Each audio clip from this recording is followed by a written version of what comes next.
internet. My name is Taliesin. And I'm Evitel. And welcome to a WoW podcast. Obviously, episode number 48. It is 48. That was really good. Thank you. Because usually, you know what? I say that usually you get it wrong, but you don't. These days, you I've been on it. For absolutely. Like the last 30 or so. Yeah, well, last 2 years. Exactly, yeah.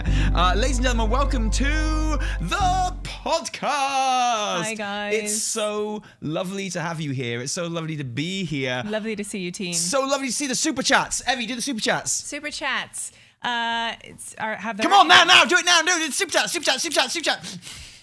Have there been super chats? No, you're supposed to sell the super chats. I sell on Twitch. Every time I'm on Twitch, I'm like, hey, everyone, it's September. Didn't you even know it's September, though? You're Did you wrong, know that? wrong platform. But I do that because you bully me into all of like the capitalist shit, right? Yes, and all true. of like the selling. I'm not a natural salesman. We do. I'm So, going to have like, to stop when you there you're because here- we do have a super chat. Thank you, Rico, for stepping into the super chat. As a reminder, we do super chats usually at the end of the podcast, but I'm going to make a special exception for Rico today, who has gotten us rolling. Thanks, dude. Really lovely to see you. So yeah, if you have any questions, if you have any comments, if you have anything you'd like us to read out loud and discuss at the end of the podcast, Which at drop this us a rate is super going to chat. be about 2 days from now. To be honest. yeah. Sorry we're a bit late starting, but welcome to everyone watching live on YouTube. Welcome to everyone watching the VOD on YouTube. Get those super chats in. You can't if you're listening to a recording. Don't do it. You'll be wasting your money. You can if you want. We'll remember you. We'll think you're great.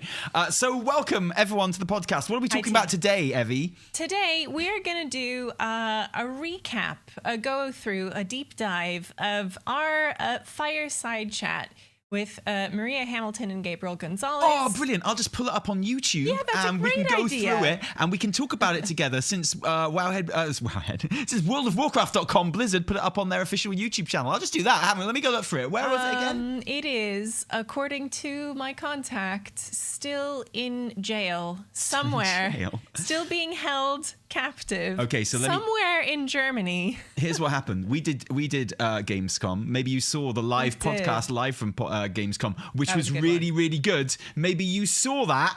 Maybe you didn't. Maybe you enjoyed it. But we also did loads of other stuff. We did hosting of the Creator Clash thing with the player housing stuff. We did loads of good stuff there. We did interviews with people there, and all sorts. We also did a fireside chat with Maria Hamilton and Gabriel Gonzales, which was lovely, very nice. We went through loads of great stuff, and we asked Blizz before we did it. We were like, "Yo, do you want us to put this on our channel, or do you want to put it on your channel?"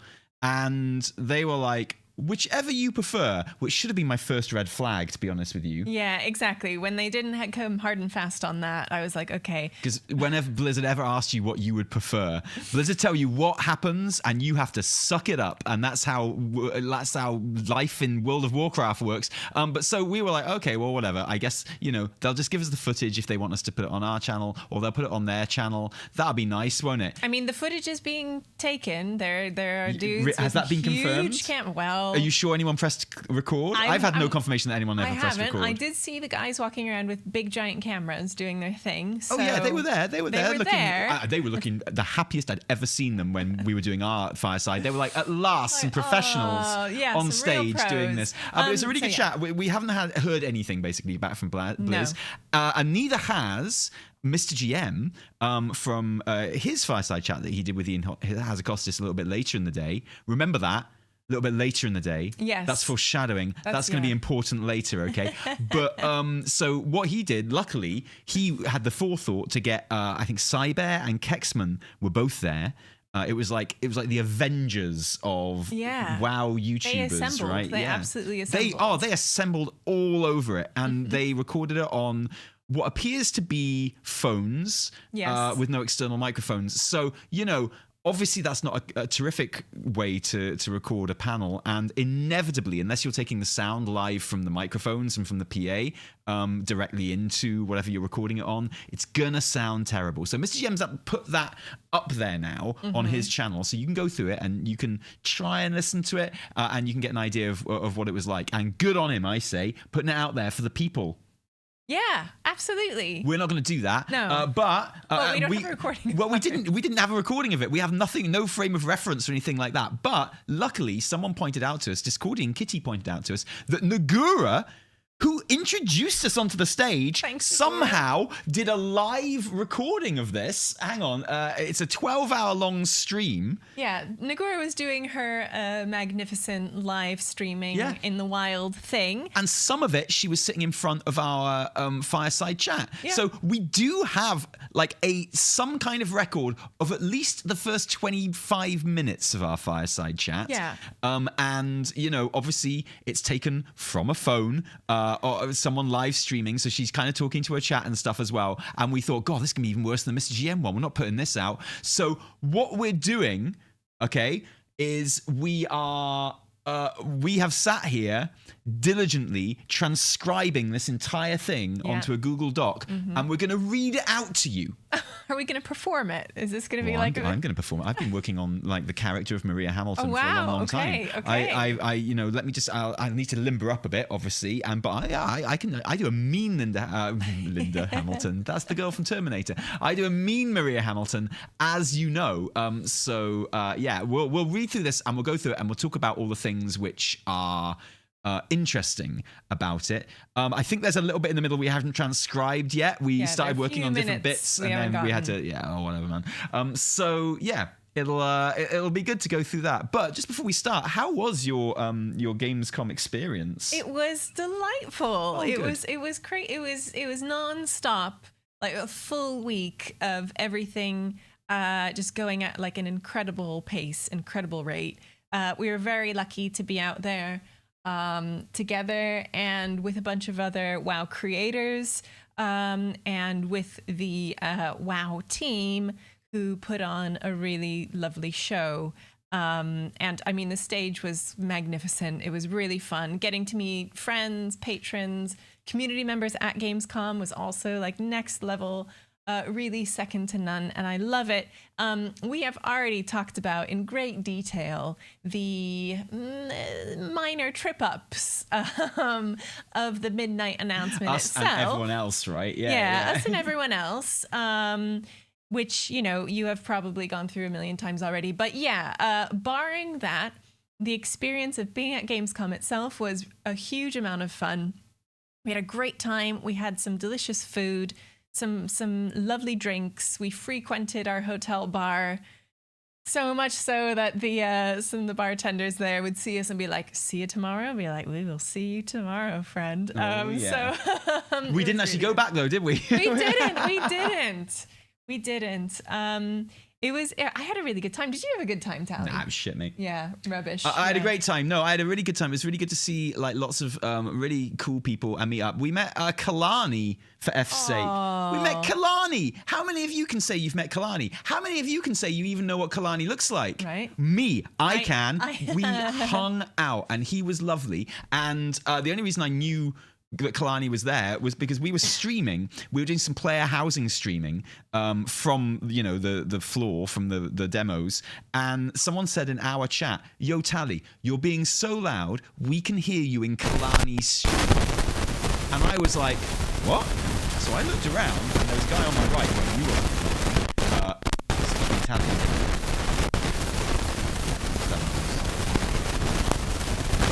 That's our mics. Wait.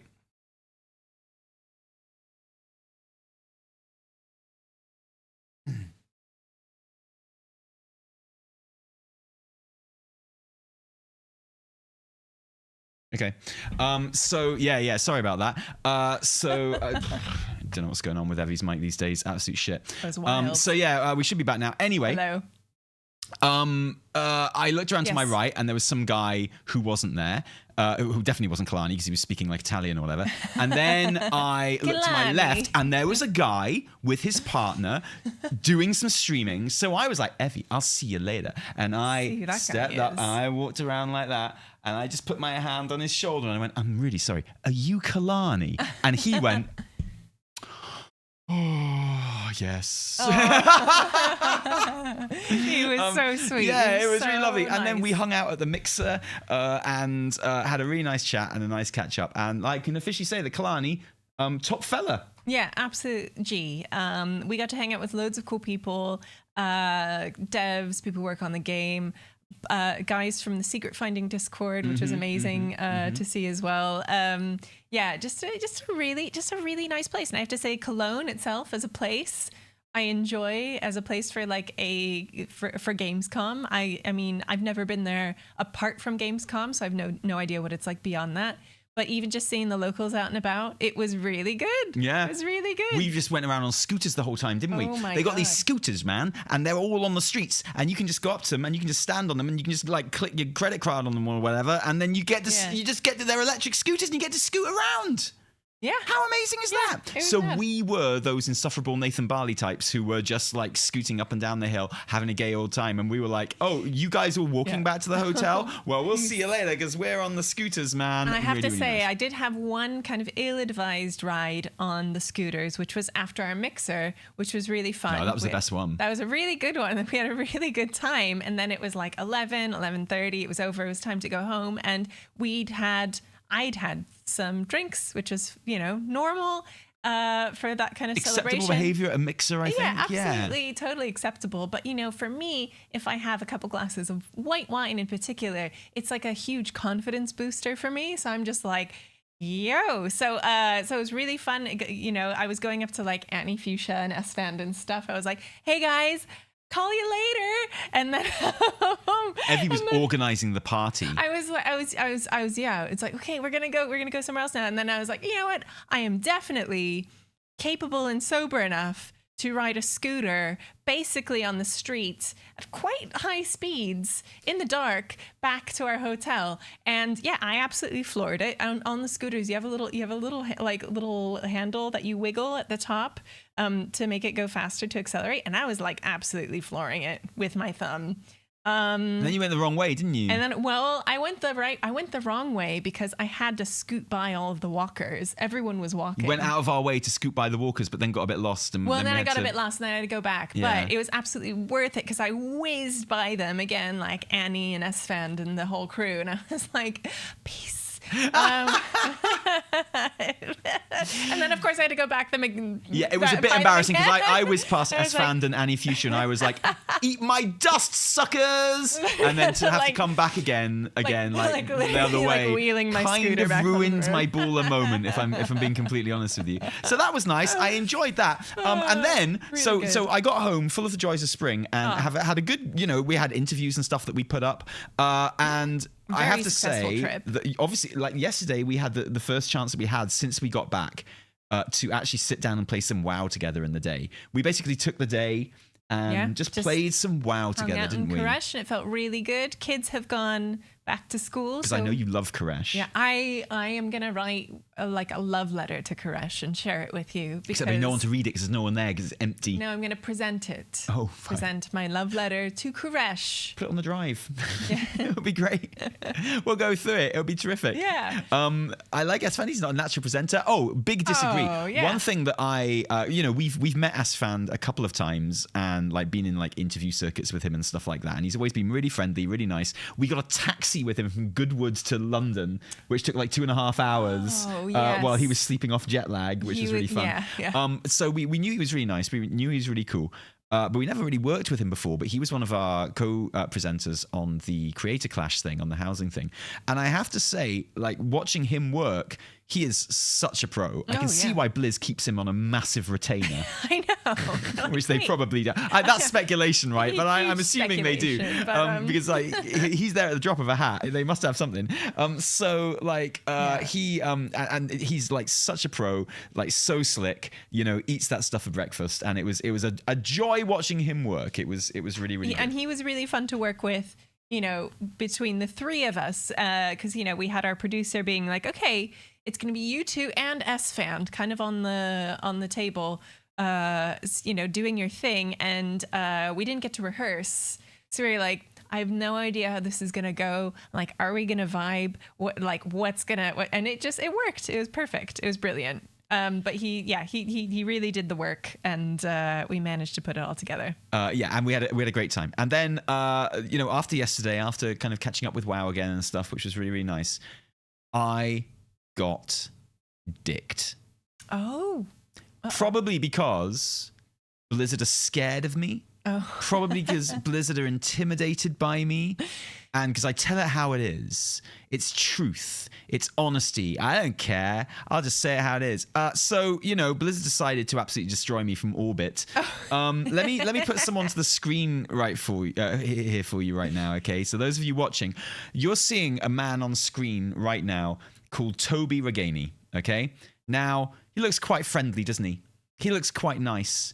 If you talk to him at, say, a WoW mixer, you might get the impression that he was actually like a really passionate, really caring, really inspiring, just a really sound bloke, the kind of person that you might want to go and have drinks with or something like that, and just chill with, have a good time. You might feel like that if you had an interview with him as well. You'd be like, wow, what a great interview. Both Laura and Toby, just so great to interview, just such nice people. I really, really like them. That's what you would think just by looking at him, isn't it? Well, that's what I thought as well, but he's not. What you're looking at on screen right now is the most evil man ever born. This is a demon in friendly chap-looking clothes, okay? Because he was on a secret covert mission from Blizzard to ruin me, to destroy my reputation, and attempt to tear apart this entire channel from orbit. Famously, we were in an interview together where he was acting, so nice, so sweet, so friendly. And I asked him, yo, Toby, and don't fuck me on this one, Toby. Don't lie to me now. Look at me when I'm talking to you, Toby. I said, Toby, we couldn't help noticing on some of the random footage that found its way to YouTube Shorts, because that's how we learn about WoW expansions now, apparently. Couldn't help notice that there was different outdoor kind of external customization for the houses. Is that a thing? And they both confirmed yes, that's a thing. You can have a barbershop style UI to change loads of different facets of the outside of your house, from the height, different towers, windows, facades, stuff like that. All good so far. Thanks, Toby. Very nice. Then Evertel asked, so will I be able to have, are they faction locked, or will I be able to be a night elf in a horde neighborhood? Okay? Right? And Toby Regani answered like this. Oh, wait a minute. Don't know why that's not coming through. What you design your house to look like. We are having distinct sort of neighborhoods based on factions, but they're not faction exclusive. They're more just a faction aesthetic. Okay. So your night elf can go to a horde neighborhood, and there's no guards that will attack you or anything like that. Some of the locals may comment on, hey, we don't see a lot of night elves in these parts, but something like that. But we want to stay true to the fiction of the of Azeroth, but we didn't want to have friction in regards to how people choose to socialize. Okay, so the question you asked was, can I put a night elf house in a horde neighborhood, right? Okay, as demonstrated here by my artist's impression, incredibly impressive mock-up that apparently fooled a lot of people into thinking it was official Blizzard art, even though I did put Tally's artist's impression on the bottom here, even though they can't see it on the screen there. But it was so good. My skills of Photoshop and streaming and everything else, so good that, yeah, exactly. So, that's what you asked. And, that answer didn't really answer it, I felt. It was a bit vague. I felt like he'd misunderstood the question a little bit. So I was like, look, I want to know if I can literally, on the outside, have a night elf house on a... I want to know if I can have literally a night elf house in a night elf uniform, in a horde neighborhood. Yes. And I want to know if I can have an orc house in a human neighborhood, right? This is the question that Evertel asked, and we hadn't got an answer for it. So I narrowed it down, and I was like, well, you'll hear me say it now. I was like, Toby, don't fuck with me here, Toby. Look me in the eye, Toby, and for goodness sake, answer the question, Toby. Don't dick around. Get off the fence, Toby. Don't make me fucking come for you, Toby. Okay? Can I have a literal night elf house in a horde neighborhood? This is what I say. You'll hear this is the exact words I say. Sorry, just to clarify on that, you might see a night elf house in the middle of Razorwind Shore. You might see a night. Okay, I exaggerated a little bit on my question there, but do you agree that that is a very clear question? Yes. You might see a night elf house in Razorwind Shore. Is that clear? Is there any other way you could? Yes, that is very clear, Tally. Thank you. Thank you. And his answer was, you might. you might. Okay. Okay, so the title of this video is Orc Houses in an Alliance Neighborhood.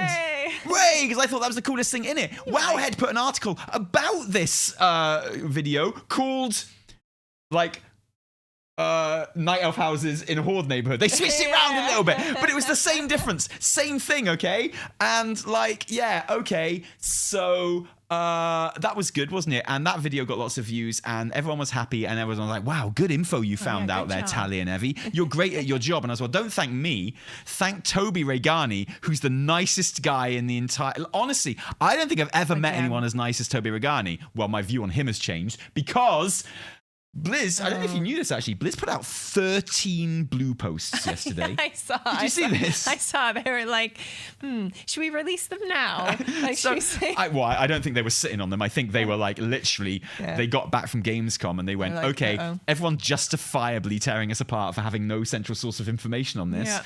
And then, you know, head Microsoft guy was like, don't be stupid. What about the YouTube shorts? It's all on there, fam. And, you know, they were like, I think maybe we should, you know, have like, you know, a centralized source so people can't say that we don't, right? You might is ambiguous though, lol. No, it's not ambiguous if you can. Like, if you can't, then you might. You can't might. Like, if you can't put a night elf house in an orc neighborhood, then might isn't ambiguous. Might is flat out wrong. Okay? Because you can't might if you can't do it. Anyway, and so what has Blizzard released for us now? Blizzard's put out 13 blue posts detailing, like, all the information we basically have about all of these things. And on the player housing neighborhood, at least we know that someone at Blizz watches our videos. Then they go to great lengths to clarify... It's important to note that while your Horde characters can live in your Alliance house and your Alliance characters can live in your Horde house, you won't be able to use opposite faction exteriors in that neighborhood. Well, we might not then, I guess. So, Toby Regani, all looking, you know, all friendly looking, like, lovely man that I thought he was, this man on screen right now fucks me. Absolutely. You loved it. He's sitting in his house right now like, I got him good, in his real demon voice. Toby, sorry, if you're watching this, obviously you are wonderful. We love you. It clearly we asked the question wrong and didn't make it clear enough. No, or you misspoke or something like that. And no hard feelings. And actually, honestly, like... I think that's probably the better rule. It is probably the better. I think it's the right decision. Actually, seeing all of the reactions to it, being like, "Oh no, actually, I don't want that rubbish. Look at that thumbnail. I don't want that. That looks like garbage. That just makes my neighborhood look like a really bad Photoshop. That official art right there, doesn't it? So I think overall it's probably the right decision. If you're going to have like a specifically Alliance themed aesthetic neighborhood and a specifically Horde themed neighborhood, then limit to Horde aesthetics in one and Alliance aesthetics in the other. Absolutely. And that means when we get our third neighborhood as well, there's a genuine selling point of it being cross-faction perhaps there as well, where that is the neighborhood where you can have it all mixed together. Or maybe the neighborhood there is more reflective of where it is, like visually. So it's not just going to be like red and blue houses smushed together. It's going to be like Silver Moon style houses, you know, or like one kind of exterior aesthetic that is not limited to Horde or Alliance. And I have no doubt that they will introduce other exterior styles that you can add into the Horde and Alliance neighborhoods as well. Like I have no doubt there'll be like a Kultiran one and a Gnome one and a Tauren one and stuff like that. And those will be rolled out. This is a feature that's going to be updated literally forever. Yeah. And but 4 is more than I thought we'd start with. Yeah. Honestly. And as you know, we talk about in our interview with Laura and Toby, who in all seriousness were like really amazing to talk to to and who we I loved. don't really think Toby's a demon. Okay. In case you need like, I would still like to hang out and get drinks sometime. He was a really lovely man. And Laura's also doing amazing work on the UI and stuff. So we had a really good chat with them. But yeah, I am glad.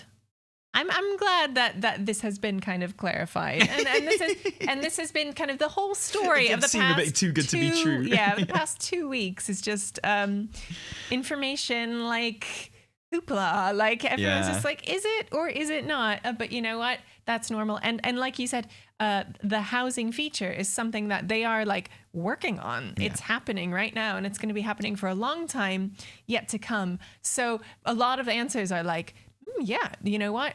We can't say no to this. Maybe it's something we can look at in the future. And I'm so glad that all this information is coming out, and, you know, people are finally getting round to sort of seeing this news about transmog UIs and different transmog sets for different occasions and stuff like that, and this housing stuff, and like the new kind of leveling experience for new players, and the War Within catch up for returning players and stuff like that. I think it's all really great, and that's one of the things that made the rollout of information about Midnight so frustrating, which we didn't mention early enough in our video about why the rollout was so bad. We mentioned it kind of at the end, but all the information that is coming out is really good. Yeah. Like the features of Midnight sound great. Like I'm genuinely hyped for that expansion, despite the worst cinematic in the whole world with like a man playing the Adrian or something is what I read on the internet. But I didn't even watch that cinematic, so I didn't even know, right? So like, yeah, it looks really interesting. It looks really fun. And I feel like maybe we didn't make that clear enough in our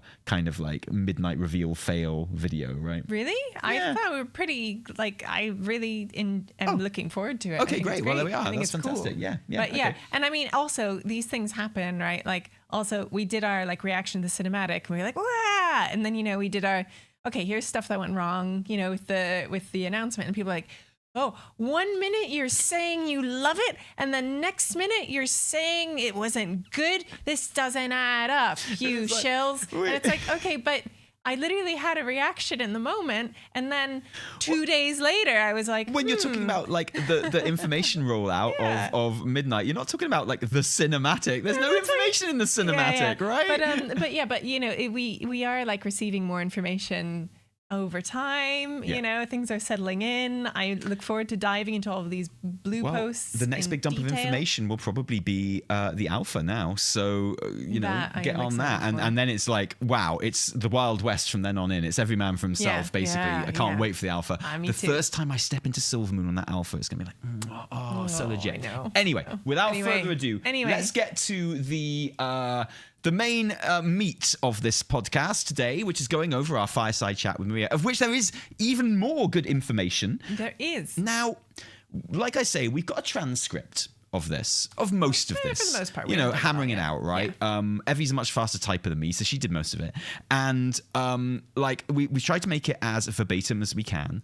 And we're going to go through it, and we'll read through it, and we'll talk about anything interesting about it. But it's a shame that we don't there is this footage here on the Gurus stream from 12 days ago. I'd go and watch it quickly if I was you, because it's probably going to disappear soon. A day in the life of Gamescom edition, Race to World First. And it starts at about 2 hours, 55 minutes in, something like that. Cool. So you can come in and you can watch that.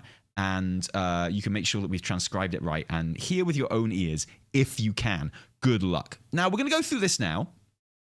A little warning just to begin with. You might notice that particularly at the beginning, a lot of our questions that we ask in this fireside chat are quite similar to the questions that Mr. GM asked at the beginning of his fireside chat. And you might think to yourself, oh, typical Tally copying Mr. GM's questions. What a scumbag. What a cretin. What a loser. I just want you to know that our fireside chat was like 3 hours earlier.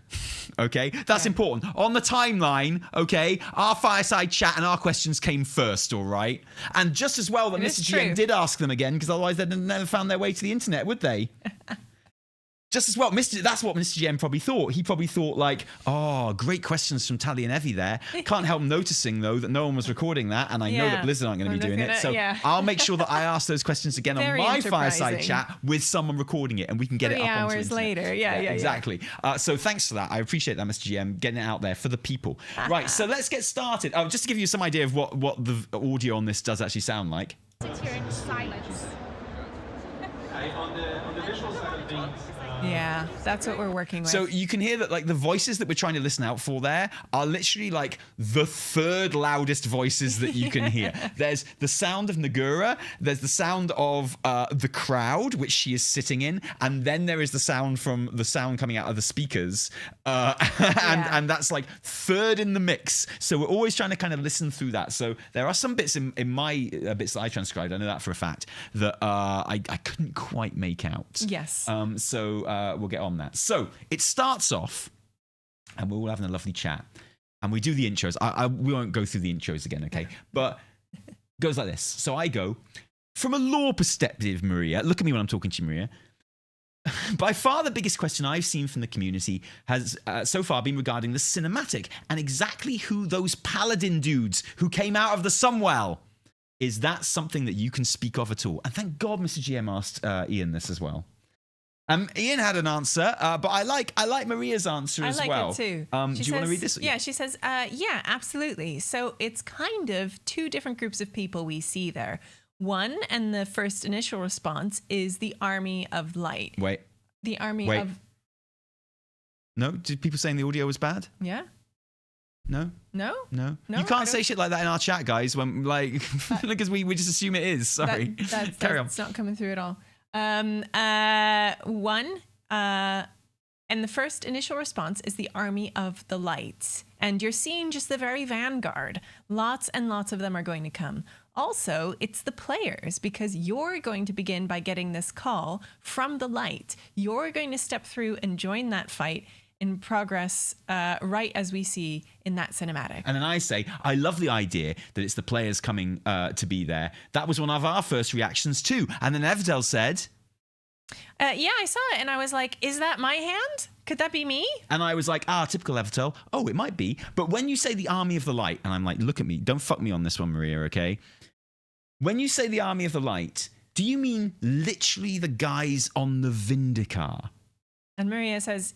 Yeah, I mean, we're going to see people like Lithraxian. Well, people is generous, but we're going to see Lithraxian, for example. We're going to see some of those that have favor amongst the Army of the Light. We'll see those people. Lots and lots of paladins from all over. So priests, there might be even some surprising faces where you'll be like, oh, I never thought that person would get called by the light.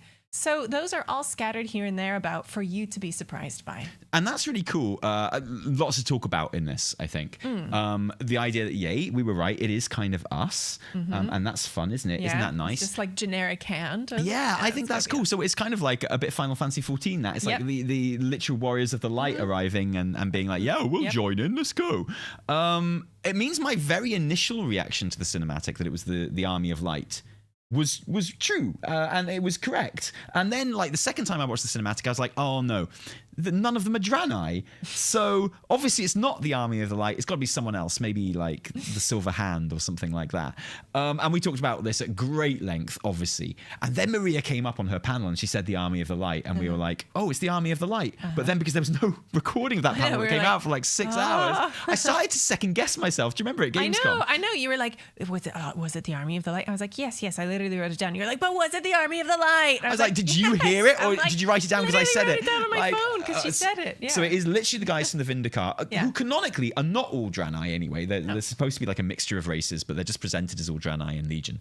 But Lithraxian's going to be there. And what this sounds like is, it sounds like this will be the first kind of opening scenario of the expansion, kind of like the equivalent of like that initial Broken Shore scenario where Varian and, you know, the troll guy whose tooth broke, I'm joking, died, or like the attack on Lordaeron and the Undercity from BFA. So it'll be like that. And during that, we will literally appear in the Sunwell and have to fight, you know, all of those demons and stuff that are out there with Xalatath. And amongst them will be the Army of the Light. No mention of the Arathi. I know people are have got a massive boner on for the Arathi being there, but I don't think they will be. There might be, I mean, Faerun might well find her way there under the title Those That Have Favor Amongst the Army of the Light. That's quite feasible, but I'd be surprised if there's any real presence from the Arathi there. Sounds like it's going to be, obviously, people like Lithaxian. I mean, Arator will probably be there as well, you'd think. Anduin will probably be there, I would imagine. He's a light boy. Yeah, exactly. And I imagine there's going to be moments in that kind of scenario, or in the fallout of it just afterwards before you leave, where there will be lots of these characters just standing around. You can go and talk to them and they'll be like, yes, I knew when I heard the call, or I just got zapped here, I didn't know what was going on, sort of thing. And I am intrigued by who some of these surprise characters might be. Are you thinking of anyone? Have you got anything? I have no thoughts. I just want to be surprised. Yeah, okay, fine. Yeah, sure. Yeah, what are you thinking, Tally? I don't know. I'm just like you. My head is literally empty. So, it could be anyone, right? And it sounds to me like, the whole Army of the Light arriving and people from all over Azeroth. It's like, Kalia. Yeah, it makes sense for Kalia to be there. Absolutely. That wouldn't even be surprising, though. Maybe that's how Sylvanas just pops up. I doubt it. But changed my ways. Yeah, exactly. But there's this thing where, she's as surprised as anyone, right? She's like, what? But this sounds like a major plot point, which hasn't been mentioned in any of the previewing of the expansion at all. We see them arrive in the trailer, and obviously Maria's talked about it quite in depth here, which is really fun, but nothing in the features trailer, nothing in any other interviews. It's like, there's loads of the Army of the Light just hanging around. It's really cool. And they're a force, they're a presence in Silvermoon and stuff. And you'd expect people to mention it, right? Yeah. Good. Okay, cool. Yeah, okay. So, there we are. I've just been surprised by how people haven't mentioned it, really. So, it feels like a major plot point that basically no one is talking about at all, really. So, there we are. And good to get, that kind of, confirmation. Yes. Yeah, absolutely. And the idea that's how the expansion starts.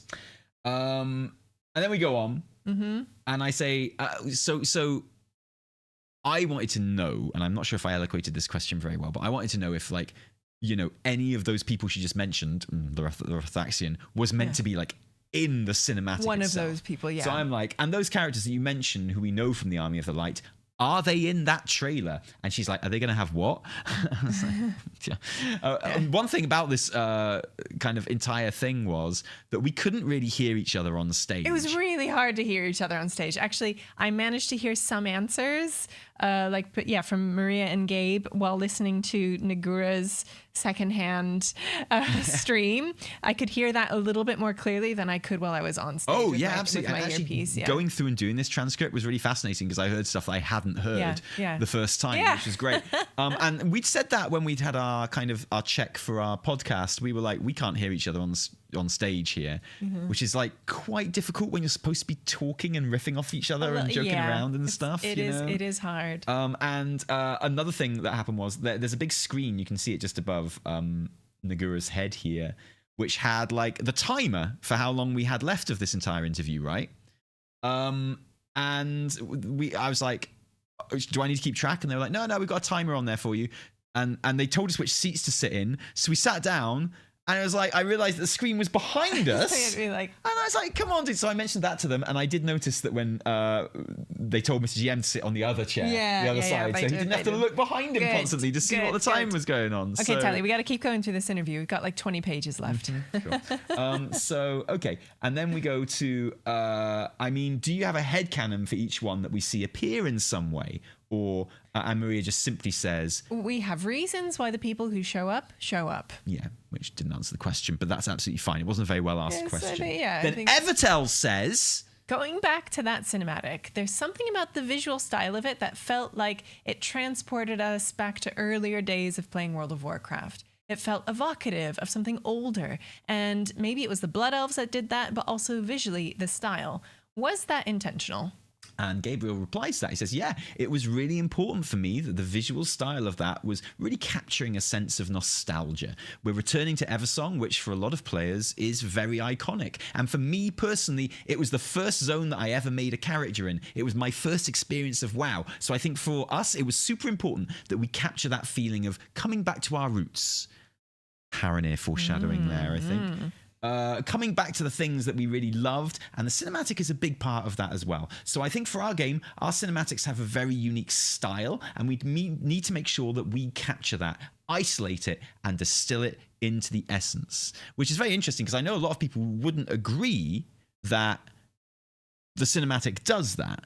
You know, there's been a lot of discourse around the cinematic that it doesn't look like WoW, and that it looks like a different game entirely and stuff like that. What are your thoughts on that, Evie? Well, I asked the question because I'm like, it feels evocative of older games. Obviously, I feel it made me think of like the older WoW cinematics, particularly in contrast, I think, to the more recent ones for like the War Within and stuff, which had this kind of like hyper real, like almost like, I won't even use the term cinematic, like filmic quality to them.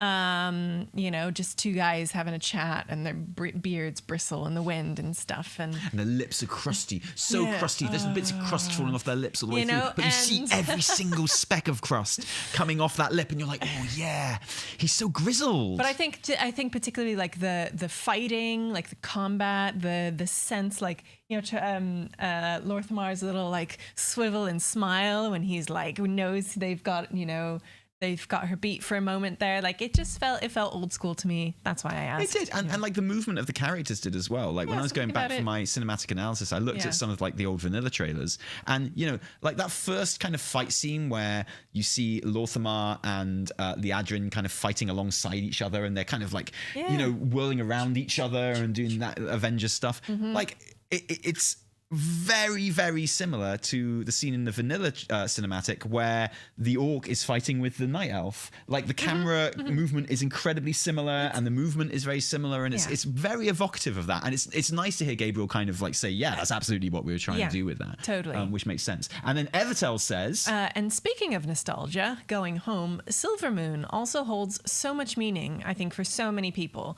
It's so evocative that I feel everyone feels like they need something from it, right? All of the players and all of you guys as well. Yeah, when I think of Silvermoon, I think of exactly what I need to be there, what I expect to see there, and what I hope gets some love and attention. Was there any part of Silvermoon that for you felt was essential to be there? And Gabriel says, I can speak to that. I would say Murder Row, the thing that came to mind. It's a very iconic part of the city, and consistently, every one of the artists working on Silvermoon, every designer that I spoke to about Silvermoon said, what are we going to do with Murder Row? What's going on there? So much so that it became, and I think he says, a touchstone for how we really explore the fantasy of that space. And I love how Murder Row is also like this place where you pick up prey quests because of that whole adventure there. It's really cool to see it becoming kind of a hub where you can go and tell everyone how cool Taliesin is or something. Yeah, I transcribed this bit, as you can tell. I couldn't hear what you said there, Evie. I'm really sorry. But I'm pretty sure that's what you said. I did listen to it again about 5 or 6 times. I'm pretty sure. That sounds, I cut out the bit where you mentioned my dick, obviously, but go and tell everyone about how cool Taliesin is or something like that. But you get the essence of what she was saying there, right? And then I say, what about you, Maria? Was there anything in Silvermoon that you insisted had to be a part of it? Maria says, no. I mean, it's more about how we something up that area. Spawn up that area. I'm pretty sure she did say that, like in context of what comes next. How we make sure that it feels alive and that there's interesting flavor throughout. We've asked quest designers to go through and think about nostalgic memories and make sure that they add in those sorts of behaviors and things. And then we also want the city to reflect what's happening throughout the campaign. So as things become increasingly complex, how does that affect how people in the town react? So we wanted to see a little bit of that living world coming through. For me, that was very important to make the city seem alive. Now, I love the living world, okay? I'm all about the living world. May I just make a little suggestion to the team here? I'm a bit sick of every time I spawn into Dornagal, hearing like a couple of goblins talking about a big like crystal that they found on an island. It's so silly. It's so. I was literally just thinking that yesterday. I was like, wait, I feel like we've moved on from this. Yeah, it's like, or have we? There's like 4 or 5 conversations in that central part of Dornagal that when I walk around, they're like, oh, did you know there's a big crystal going on? I'm gonna get a ship. I'm gonna go to see it. Or there's like some Hallofull Arathi like, oh, there's a big crystal going on. It's like, okay, I get it. I did that. That was 11.0.7. Okay, like let's move on. There's world building, but it has to kind of, and I get that you got to know whether.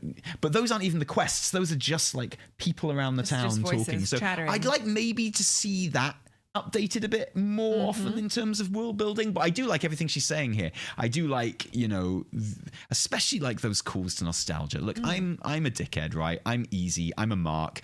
Like, one of the things I'm really looking forward to about Midnight is Silver Moon and Eversong nostalgia. Like, genuinely, really. I was saying on stream yesterday, but I think this is like the first expansion ever where the hub city is like a genuine selling point of the expansion for me. It's like a proper box feature, as much as any kind of like new system or anything like that. It's like, I do in fact want to go to Silver Moon. That's literally a reason why I want to play this expansion, and I think it is so meaningful to people, which is what we were trying to get at with this question. It's good that they're taking that into account, right? Will there be a lot of questing in Silver Moon, I ask. Nice. And she says there'll be some. I want to ask about the faction divide as well, which, again, thank goodness Mr. GM asked about this. 3 hours later. Thank goodness, because he was like, that was such an interesting answer from Maria. A, I wonder if Ian's answer will be any different. But B, this answer deserves to get filmed by Cybear and Kexman and put on my channel later on. So I'm just glad he took this one for the team. I want to ask about faction divide as well, because I feel like every time I hear a dev talk about faction divides in Silver Moon, the alliance portion of the city gets smaller. So it started off as, it's a cross-faction hub, and then it was like, well, there are whole terraces which are Horde, and now it's like the alliance get, a chair. Can you speak to that? Ha ha ha ha ha. Laughing heartily at Tally's awesome joke. Yeah, sure. I'd actually really like to speak to it to clarify. After my panel earlier in the week, the Quest team went crazy on me. No. You have to clarify. It's going to be confused. So let me just say, about 2/3 is shared, 1/3 is Horde only. That's absolutely it. Straight from the mouths of the people that are working on it. Yes. And obviously this met with mixed reactions across the internet as well. It's like, I always said that, like, I mean, that sounds about right, honestly. Yeah, it does. I would even be in favor, and I say this as an alliance main, I would even be in favor of it being 2/3 Horde. The other way around? Yeah. I kind of assumed it would be the other way around. Yeah, I think it would be kind of chill and kind of cool to kind of like, be visitors in a city where we weren't really allowed into all of it, but we had our own little hub there and stuff. And if I really want to explore this place and have a proper look around, I'd have to level up a Horde character and go through there, which is I really liked. I love that in BFA having to do Alliance and Horde to get the whole story right. So that would I would actually genuinely be fine with that. Or just a chair. I'd be happy with just a chair. Yeah, absolutely. Especially if there's not all that much questing going on in Silver Moon, which it sounds like probably not. Yeah. So yeah, but you know how like every time you log into Dornagal at the moment, that really like big music starts to play. And good stuff. It is good stuff, but it's at that stage now that every hub city music gets to by the end of an expansion, where you're like, I'm kind of very done with this music playing every time, being the first thing that I hear every time I log in. And I'm very much looking forward to, logging in and, spawning in Silver Moon where I left myself and it being like, like just very cello heavy. They're gonna have to. They're gonna update the music, aren't they? There's gonna be like updated Silver Moon music. Yeah, but you know, like there's it's just gonna get the vibe. There's a big sign somewhere in Midnight HQ that just says nostalgia, right? Like it's gonna be. It's gonna be there. I have like complete faith in the music team, which I always do, which has been like even greater, like more enforced after Koresh. Yes, like please. I absolutely love. Oh my god! Music. Like I am, like Obsessed. they are. The music that's coming out Art in the and last music couple of are, patches has been Whoa, Yeah. incredible. So good. Yes. Yeah, no, even the Borealis music I got kind of sick of. It's not the music in general, it's just the first bit that plays that you get sick of. It's I I will always love that. It's the Dragonflight one that makes me feel ill. Oh yeah, that one makes me feel. You know, it does, and it does something to me. And every time I go back to Valdrakken, which I think is an amazing city, I love in an Valdrakken, amazing expansion. And I love Dragonflight, but when I go there, I'm like, me too. Me too. It's so it weird, really isn't it? makes me feel weird. Yeah, and I think I've always said that I think one of the easiest quick fixes Blizz can do to improve like the player experience, like minimal effort, maximum reward, is literally change the first bit of music that plays in the hub city every patch. You know, so like there's a whole suite of music that plays in a hub city. Yeah. Just skip one of those tracks every patch. So like the opening kind of refrain that you hear changes, and you don't get that kind of, whoa, you know? Yeah. And they actually did that with Borealis for a time as well. It really worked. Anyway, so Taliesin then says, hey, thanks for the clarification on that. I wouldn't mind it either way. I'd like to talk more about the story campaign. Something I'm really interested in is the Arator part of the campaign. The way that it's been described, it makes me think of it as something like a leveling zone without a zone. Do you think that's a fair way of describing the chapter? I mean, that's a fair summary at the most basic level of what is it. It is one of the levels. I took all my power not to just like jump in like I did with you just then and go, so you're saying I'm right. Yeah. You're saying it's right, Maria. You're saying I'm correct, right?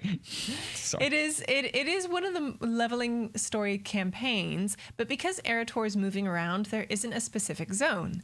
We do accompany Arator when we're also doing Eversong questing, the campaign for that, so we've spent a fair bit of time with him. But the Arator specific part is Arator trying to make sense of this sort of conflict between how his dad is as a paladin versus how he feels paladins should be versus what other people say paladins should be. And there are some events that occur that make him ponder and rethink, wait a minute, I've got to check this out.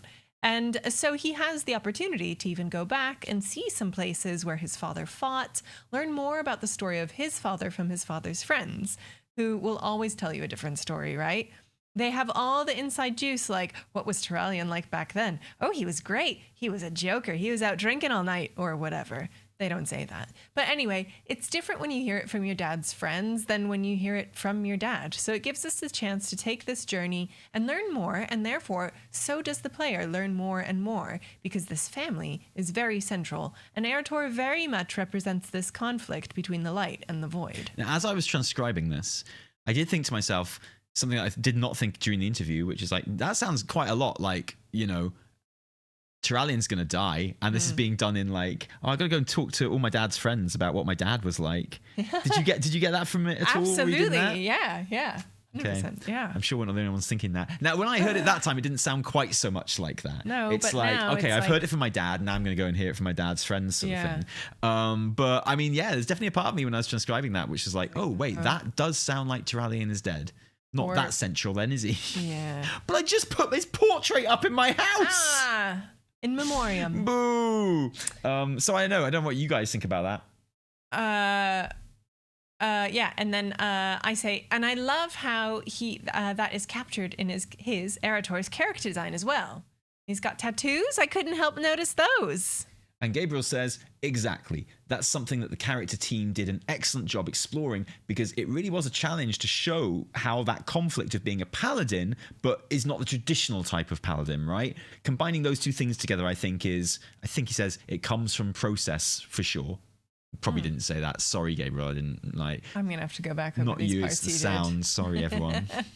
And then I say Taliesin from the YouTube channel Taliesin Evertel says, people keep saying this is the Paladin expansion, but clearly it's the Discipline Priest expansion. Light on one side, void on the other. And you can't see it, obviously, because I'm just reading the transcript, but I'm pretty sure everyone was just nodding sagely at that point. Just speaking to Eversong real quick. From the shots we've seen, one of my biggest fears about the zone was that you would somehow lose the magic of Eversong by updating it. And from what we've seen so far, you've absolutely captured that again. Wow. I mean, there was a moment of just like, just so true, stunned, so true, brother. nodding, He quiet speaks nodding. the truth. He's so brave. Yeah. And do you want to be Gabriel for a bit? I'll be Gabriel. That was really the chief concern that we had, right? Redoing a zone is not an easy thing, specifically because there's so much unique character to it that you want to make sure it comes across, like memories that we all made first playing there. And it is something that we as artists have discussed together with the world building team. It's like a constant, is this Eversong enough? Or are we changing it too much? Are we capturing the right mood, the right colors, the ambiance, the shape, language? All of those things that make it feel like that memory, but much more to modern standards. And that's really cool. The fun thing about that answer is how the design team is having conversations with the world building team. A really fun thing about that is the fact that there's a world building team. I just love that idea of like all this conversation of being like, this is old school enough, right? We're not changing too much. Yeah, I love that. I love that that's a conversation that happens. Absolutely. And then Taliesin says, okay, back to the Arator question. No, I said Taliesin, not. Oh, snap. Sorry. Oh, you destroyed my ass like Toby Regaini. Paul Cubitt mentioned that part of the journey that you were describing there would go to Strathholm, and that makes sense. It's in that part of the world, but it's been on fire now for 20 years. Does that mean there's going to be a slight update to that area of the map? I think we'll have to see. That's all I'll say about that. Okay, is that a yes or a no? I mean, we've heard that Stratholme is being updated, right? No, we've heard that we'll be going to Strathholme. Like, that's what Paul Cubitt mentioned. And the only other time I've heard any dev talk about it was this answer to this question here. See, that sounds like a yes to me. I'm just asking you, like, what do you think? I think it's definitely going to be updated. Yeah, it's got to be, like right? Yes. Can't just be on fire. Do you know what I think? I think part of like the learning about paladins is going to be like, well, of course there was this one paladin called Arthas. Yeah. Jesus Christ. And we'll have to go and do the fucking, oh God, Strathholme shit again. Yeah. Watch him make his fucking speech on the fucking No, we mound. won't. We'll never have to watch that This again. whole city must be put. And then Jane will be like, oh, this isn't, I don't like you anymore. And then like Uther being like, oh, don't do that. And Arator and Arthur's being like, I'm Arthur, I'll do that night. And then Taliesin says, okay, it might still be on fire. I mean, be like, we were on fire. Okay, so it might still be on fire. And then Evertel says, thinking of all these ways that we get to experience stories in a new way, it made me think about lore walking as well. I've really enjoyed the lore walking quests we've had so far. I think they're a really wonderful way of experiencing stories that maybe we missed or had forgotten along the way, or refreshing our minds on things that are coming up. Is lore walking going to be carried forward? And can you give us any hints as to what stories we might expect to see? Yeah, sorry. I just want to... that's a really good question. Well done. Thank you. I can't wait to read the answer. I just want to go back to the Arator questline for a bit. Because I do love the idea of going around all these places in like the Plaguelands and kind of northeastern Stratholme and Eastern Kingdoms and stuff like that.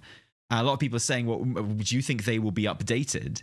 My thinking is no, not really. But, I mean, have you done the Cataclysm quests where you're on Fiona's, like, caravan, traveling around the Plaguelands, and, like, you get off one part of the Plaguelands, you do lots of questing, and you get on her caravan, and you travel to another part. Oh, no. And it's all done in real time, Yeah, right? So you're on the caravan, you're having, like, little chat and stuff, and then you get off, and then you do some more questing, and then you get on. And that's, like, that's the story campaign in Eastern Plaguelands. It's really, really good. And this is the same part that they're going to be... I must have done that. Yeah. No, yeah. And this is, like, the same area that Arator's questing is happening in, and I really hope they lean into that for the Arator quest. I hope it's literally like, let's take a walk, and while we're making our way there on mount or on foot or whatever, I will talk to you about this. But what I don't want is like, oh, here's a portal to Light's Hope Chapel, I'll meet you there. Yeah, no, it's sort like, of thing. Like, I want it to feel like me and Arator are going on a road trip. You want the journey. I Yeah, want it to be get that. like full on Final Fantasy 15, boys on tour, like going around, you know, like there's some really hot kind of goblin mechanic who comes out at one point and fixes our bikes or whatever, you know, and like that's what I want it to be. I don't want portaling around the place. I want it to be like the quests in Heavensward where, you know, you are making your way to like the Dragon Spire for the first time, and it does feel like you're traveling and camping and going on a trip. And I really, really hope they do that with these quests. That's what I would put out there. I get that. Speaking of Final Fantasy, my one Gamescom regret is after we got back from having some festive times out in town, which tended to happen most days. I was like striding back into the lobby and I saw Ben Starr. No, you didn't. Sitting in the lobby. I pointed out Ben Starr to you. No, I said, you didn't. Evie, look, it's Ben Starr. No, you didn't. And I just point out you were did quite not drunk. point him out. I saw him and we made eye contact. And you and the boys went into the bar and I was like, okay, I'm gonna drop off all these bags. I had bags. And I was like, because Evie was like, you go into the bar, guys. I'm just gonna, and he was on the phone. And I was like, don't talk to Ben Starr. That bitch is on the phone. That bitch has had like people coming up to him all day. Leave him the fuck alone. Leave that poor man. He was on the phone. He looked a bit stressed as well, right? And I was like, please, I'm begging you, leave Ben Starr alone. And you were like, yeah, okay. I'll leave him alone. What do you think I'm not going to leave him alone? I just gotta go up to the hotel room.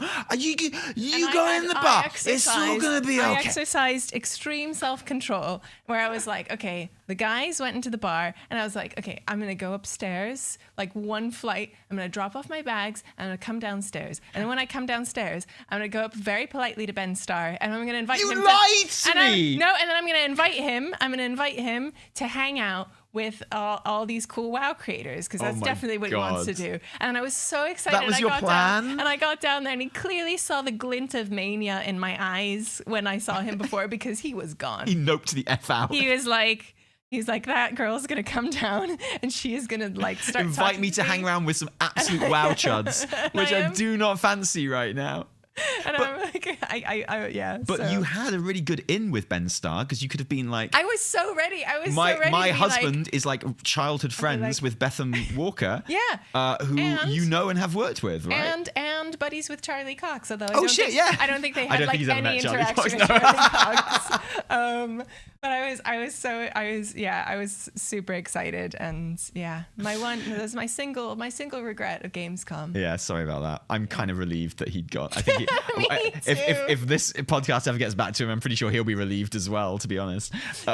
Anyway, we were talking about Final Fantasy and road trips. Yes, sorry. Yeah. Now we can address like the lore walking question that you brought up. Maria says, lore walking is one of my favorite things, so I'm going to try very hard to keep it moving forward because I love it. It gives us incredible freedom to tell stories from multiple other expansions because we can now ignore previous prerequisites and what comes after and build it in our own order and allow people to play it. So many people don't know these stories. Either they don't qualify because they weren't the right class or they didn't play the expansion, and there's just no way that we could find that they could find this content on their own.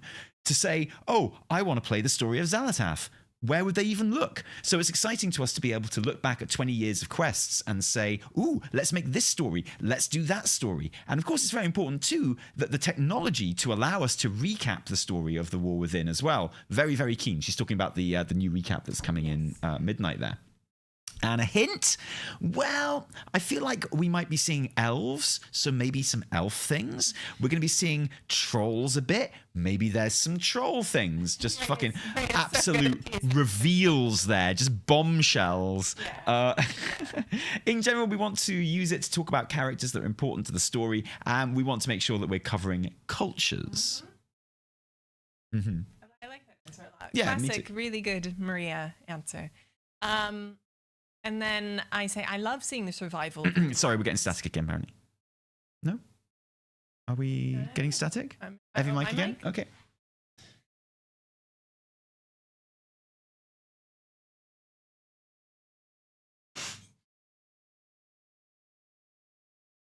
I just super NES carted it, so hopefully that hopefully that did the job. Solution. Yeah, I just made like a super, and I managed to not lick it as well, so better than I did with most of my carts back in the day, right?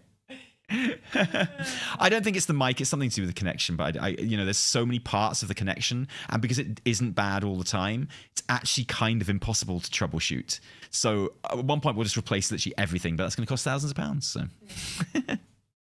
shit. One thing at a time, maybe. Yeah. And then I say I love seeing the survival zones and content stories. This is slightly truncated because this was happening while the podcast should have been live. Oh, right. And then, I talk a little bit about, things coming back, lore walking, Collector's Bounty. Maria shares that she got Ashes of Alar. Just delightful. Nice. And then Tally says, I love the idea of going back to reinvigorated, reimagined old zones. That's fertile ground for lore walking. But also in this X-Pack, we're going to new zones. Maybe some unexpected. Some players... Maybe some unexpected by some players, like Harrendar. I think we were all expecting to meet the Harrenir and explore their culture a bit more. This might be a bit sooner, and there's lots. A whole zone and playable Harrenir. It made me think of the structure of the World Soul Saga itself. It's no secret. It's been in interviews. The War Within was initially... I think it's such an important question. I think it's such a great answer as well. Yeah. The War Within was initially developed as a standalone X-Pack, but then the World Soul Saga was decided upon, and maybe that changed things. Do you think the World Soul Saga has given you more opportunity to explore and look at a culture like the Harrenir and their zone? It says, as far as the War Within, some initial ideas about what that would be. So when we decided on the World Soul Saga, that allowed us to really think about how can we pace this really epic story. It was a huge relief in many ways because you want to let some things lie. You want to introduce something and you want to go somewhere else for a bit and then you want to circle back. Players have the opportunity then to think about it and theory craft and guess what's going to happen. And when they're right, they feel great. So when we're doing a good job with that, we are foreshadowing effectively. And people are correctly guessing. Just come on my mic, Evie. Just come on my mic. Yeah.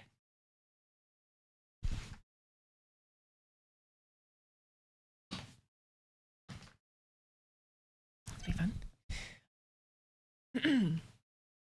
And when they're right, they feel great. So when we're doing a good job with that, we are foreshadowing effectively, and people are correctly guessing where the story is going. We see that as a success. We're not trying to shock or surprise you. We're trying to tell a story that spans all that time.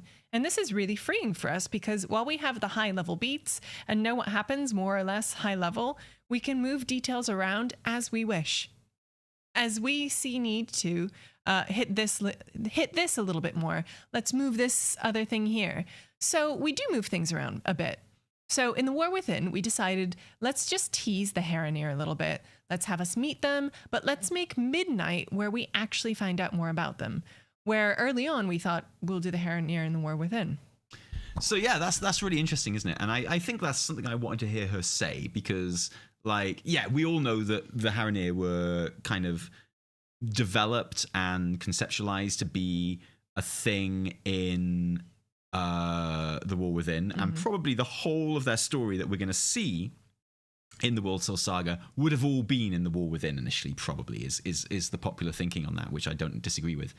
And it's nice to hear Maria say, well, actually, yeah, we got more time to look at the Harrenir now. And that's why I hate it when people use the word cut, because I know what they mean. Like, the Harrenir stuff was maybe cut from the War Within, but the idea that it's been cut when actually what's happening is we're getting more Harrenir stuff overall in the same overall arcing story because there's just more room to look at them and play with them and And it was really, really nice to hear Maria talk about this actually and just be upfront about it, where she's like, yeah, we have more time to tell a bigger and better story now, right? And so it's stretched out longer.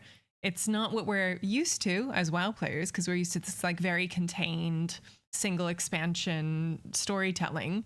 So yeah, it's quite cool to hear this. Yeah.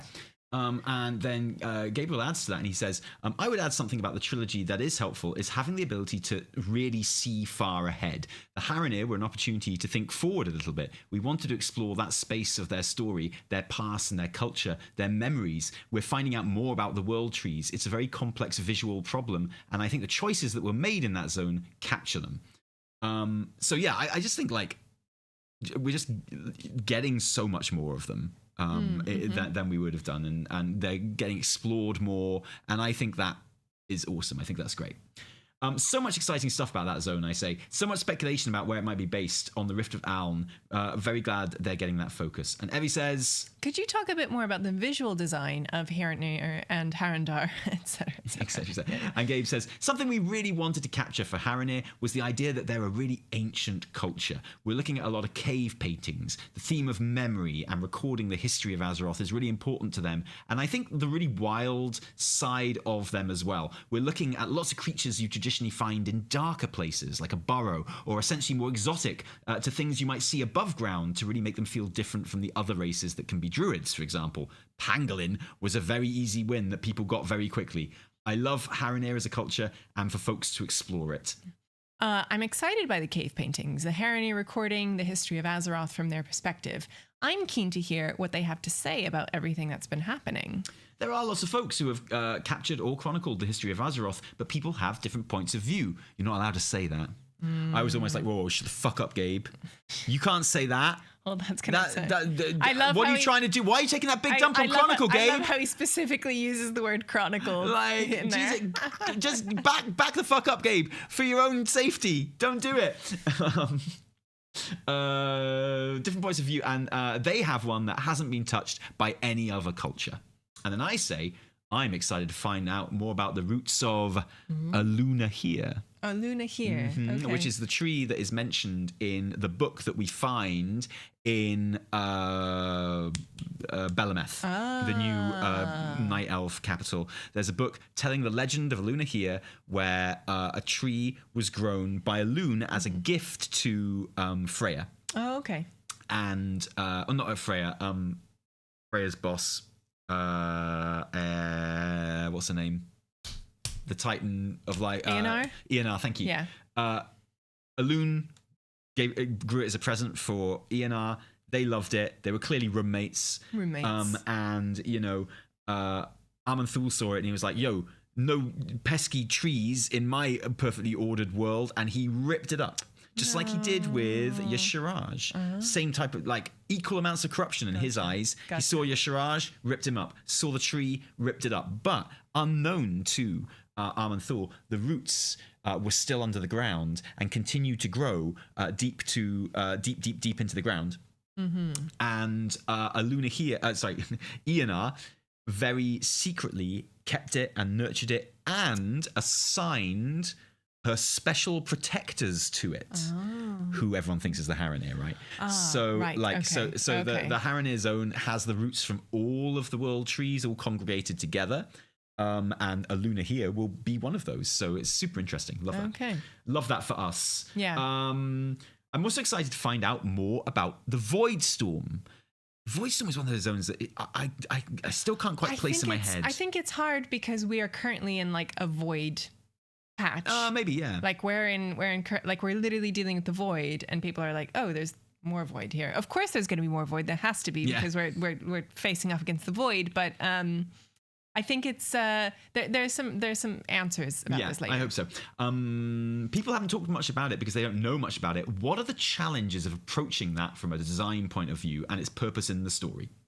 On the visual side of things, creating a zone that's centered around the idea of the void was challenging. When you think of void, you think of nothingness. And there's also the angle of chaos. The void is chaotic, ravenous, hungry. How do we turn that into a zone or architectural style? Something that really helped the visual side was the storm. The storm was... And then he talks about really boring shit for like 3 minutes. Honestly, doesn't say anything of note. Like... You know, he's a lovely man and everything, but for 3 minutes, just banged. It's not because we didn't have time to transcribe this bit, okay? This isn't just the 3 minutes of the thing that we haven't transcribed, okay? I want to make it very clear, just because Gabriel was, like, so boring. He was really, really cool. No, I loved talking to him. Sorry, I know Tally's joking, but like he's really cool to listen to. I loved hearing about. You can't joke on the internet. People don't understand. You cannot joke on the internet. He was like I genuinely loved hearing about the design side of things. I thought it was really cool to pair him with Maria, so doing kind of story and visual development and like how they tie in together. He had some really cool anecdotes about like planting the seed of like a design and then it turning into something later. Super cool. So we will go back over that. I'm sorry we just ran out of time before this podcast started. We wouldn't even have had this if we hadn't had so much mic trouble starting as well. Seriously. So camera trouble, not mic trouble today. And that's still relevant. I ask then, can you talk a bit more about the culture of the Void? So you can see 3 minutes later, we're still on the same topic. So we haven't missed too much. But I'm really sorry about that, Gabriel, because what you were saying was really, really interesting. Yeah. But we'll get it transcribed, I promise.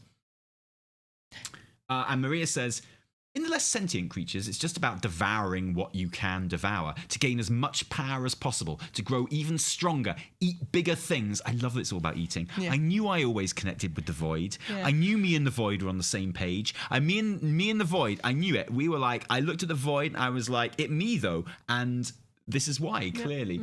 I think we might expect that's the case for all of it. But at the top end, there's the Dominar. Now, the Dominar, and she did say it like that every time, are different, extremely intelligent. They have formed an almost sort of feudal hierarchy where they serve one another to avoid getting eaten, essentially.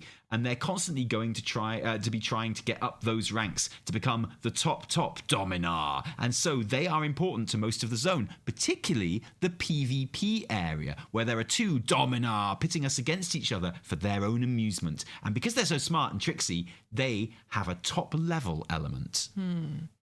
And Gabe says, the way that we are visualizing early on is based on how Xalatath plays into the true nature of the Void. So there are lots of wild, less sentient creatures out there, but she has brought order into this world. She's harnessing that ravenous energy against us. So a lot of the visual themes are in line with the theme of control, and not complete control because she still wants that hunger. So that was something that the character team did a great job of visualizing. Yeah. That's interesting, isn't it? I wonder, like, what? I'm sure there's a good story as to how she gets all those guys like on side. Her side, and, controls. And I'm looking forward to finding out that. And I guess maybe with that element of control, part of the story of the Void Storm is like almost kind of liberating them from her in a way. Could that be it? Maybe. Do you think we liberate the Void so it can be truly voidy? Well, from her, certainly. You get the thing she's making them do kind of almost non-voidy stuff in a way by being like, she's like imposing a bit. Yeah, a little bit. So getting away from that kind of power structure a bit. I know people are going to make a big deal of the... Okay, so when he said, like, order, that sent an alarm bell going off in my brain. So I just went, I know people are going to make a big deal of the word order there. You get a sense that it's not so much organization as it is pitting different groups against each other there. That's not actually what I said.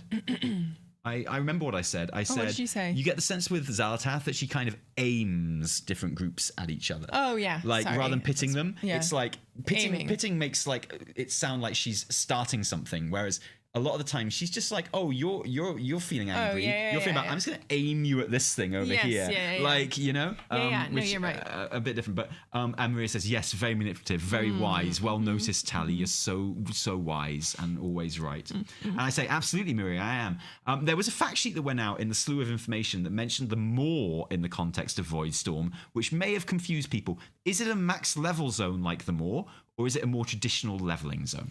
Maria says, no, it's a leveling zone as well. One of our main goals as people trying to save their world is to figure out how do we get to there so we can strike at the heart of whatever Xalatath is up to. And it takes us a while to find a way. And we essentially buy time for our Void Elves to figure out the something part so we can get up there. It should, and she was talking about like how it should, regardless, it should always feel intimidating and scary when you're there. It's going to be Vindicar, right? That's going to get us up there. That's how we get up? Oh. Gotta be. If we don't get up there in the Vindicar, I'm going to be so upset. I won't be, but you know what I'm saying. Yeah. So to be clear, Void Storm is that big skybox. And so that big, like, swirling storm that we see over everything. Yeah. Maria says... yes, it is the storm. The Sunwell is holding it back from devouring us, essentially. And that's our job, giving the Sunwell enough power not to be overcome by the storm. It's part of what our paladins and priests are doing, pouring power into the Sunwell to try desperately to keep the storm at bay while we try and figure out how to get up there. Okay, and this is really interesting, right? But also, I couldn't help notice... it does kind of have an effect on our bingo card. Now, those of you who watched our predictions video, with our bingo card, and then we went over the bingo card in our last episode of this podcast, live on stage at Gamescom 2025, Cologne, Germany. And we designated that row L was a winner. Yes. But one of the things in row L was, I believe, the Sunwell has already fallen.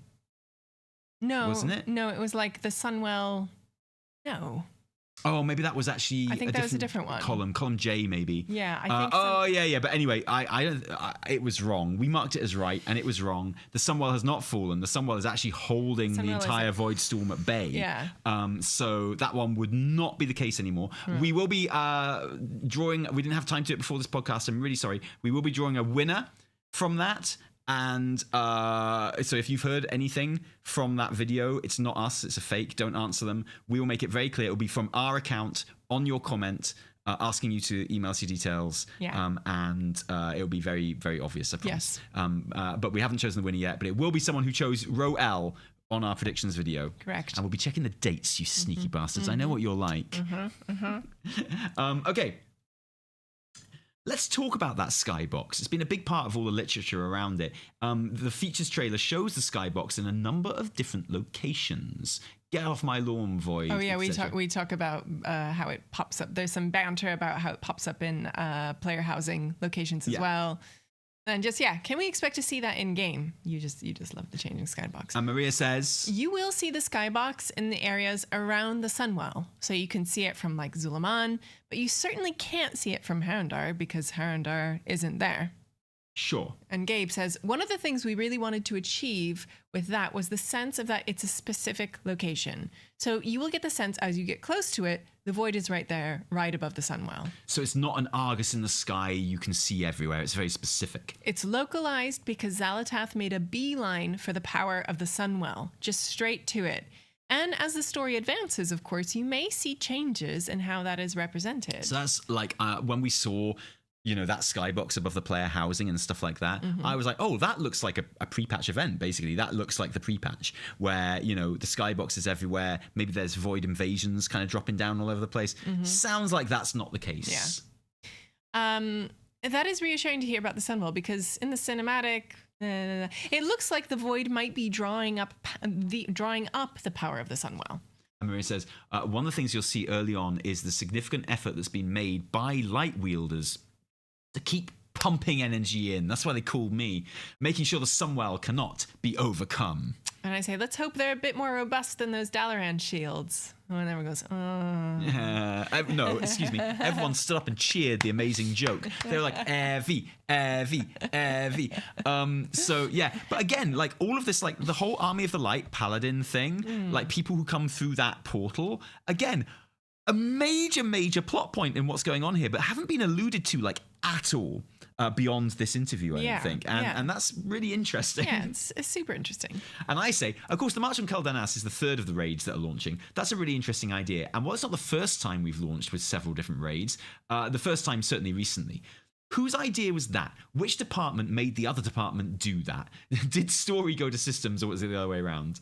And your question was a bit more elaborate than that, but that is, in essence, your question. And Maria says, it doesn't work quite like that. We have a creative group that for each expansion works on how will we make this work?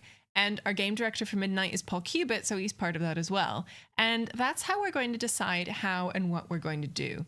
So, for example, the campaign isn't linear, and that you must start at Eversong and go to Zulaman to Harandar, you have a chance to make a choice. After Eversong, you can decide, do I want to deal with Harandar or Zulaman or go with Eretor? You'll do those and then figure out how to get to the Void Storm finally. Decisions like that are made by that group. We talk about it and departments that need to know are informed. By the way, this is what we are doing. Tell us how painful that will be. And then we do a bunch of maths and spreadsheets. It's fun on the art side in particular. Gabe says, I will say that is one thing that is really fun about working with the WoW team, that great ideas can come from everywhere, that creative group. That's really about establishing the sandbox, but ideas come from the water cooler. Wouldn't it be cool if? It's really collaborative. It's not quite as rigid as you might think. And that's why it's really important to let people, work from where they need to work from and not sack people and give them good breaks and shit. Yeah, absolutely. And I said, I'm really excited about the raid structure, particularly as that last one, the March on Keldanas, is veiled in secrecy. Our understanding is that the elven tribes have united to march on it. And blah, blah, I riff on it a bit. I'm not going to push about it. I'm just excited. I say I'm going to push about it. That raid has got me a bit worried from the point of view that I'm a Shadow Priest. It's not my fault. I love Xalatath. I gush about Xalatath for a while. She's also is a presence that is fun to have around, and I like having her around. As this is the first tier of the raid, I'm worried that we might do a Gul'dan on her. Get her out of the way and defeat her, vanquish her before moving on to something else entirely. I know you can't really speak to that, but is there anything you can say to make me feel better? And Maria says, well, we've built her up very carefully, and we like her too. And we think she's a pretty good villain, so we wouldn't want to do anything too early anyway. As I mentioned before we spoke, she doesn't actually look like that. Yeah, maybe I do need to see her in a true form to be like, actually, no. Yeah, maybe you'll feel that way. No, you mistake me. I really like Eldritch Horrors. Well, and I cannot help you. So like it sounds like she's surviving at least the first raid, right? Yeah, The first bunch of raids, I should say. I do like her saying, just to remind you, this is not Xalatath's true form. Dude, why? I need to see her true form. I need to. I'll love it. Whatever. I'll love her. Whatever she looks like. I don't mind. Yeah. Like, she's wonderful. And you know what I hope she looks like? I hope she looks like Tetsuo at the end of Akira. I hope she's like, Tornado! Yeah, she has to be like really grotesque. But with like feet I would growing love everywhere it on if her she was as well. like super grotesque. I think that'd be really cool. Yeah. And then you say, thinking of the conflict between the void and the light, seeing the role paladins play, you mentioning that you're a shadow priest, can we expect to see more role or class specific mentions out in the world? I love those. I love being seen, particularly when it's part of the story. and she says, we like to do that where it makes sense in the story. In this specific phase, it's more that they are light wielders specifically. The void is a powerful source. The light is a powerful source. They're close to one another, and in an extreme on either side. It is very dangerous. Yeah, proper horseshoe theory there. Some paladins are more fanatical, so we want to show that contrast is there. As a result, we're not just dealing with void problems, we're also dealing with some of the problems with the light, called the light bloom, which is happening in other places, a very invasive thing that's happening because of the power of the Sunwell. That's another part of the story, less of a call to action, but a little glimpse of what happens when the light has no opposition. When you're talking about zealous light users, I can't help but think of Yrel. And then there was like an awkward silence. And then I said, do you think of Yrel? And she goes, I think of Yrel because I like Yrel. Not everyone does. It's hard to pick and choose who's going to be there. We have to decide where it makes the most sense. Maybe Yrel doesn't make the most sense. Bitch, ain't no Yrel in this expansion. I'm really sorry, dudes. Sorry. Like, everyone's like, she's oh, like, Yrel. I like her, Yrel, like, makes perfect sense, right? It's like, that's like the most clear-cut answer I think Maria's given in this entire thing. She's like, nah, mate. Yeah. No. Nope. Yeah. And I also don't think like the bad side of the light is going to be a major part of the World Soul saga, even, to be honest. I think like it's planting some seeds there, and the light bloom is like, look, this can be bad. But I get the feeling from these answers they're not going to run with that very far. I don't know. I feel like she wants to remind us, though, like it's not all good. Like maybe. it's because some people might just see all those shiny paladins and be like, oh, good. But This like, sounds like a bet. I I feel think like there's going to be some bad light stuff. Some bad light shit is going down in midnight.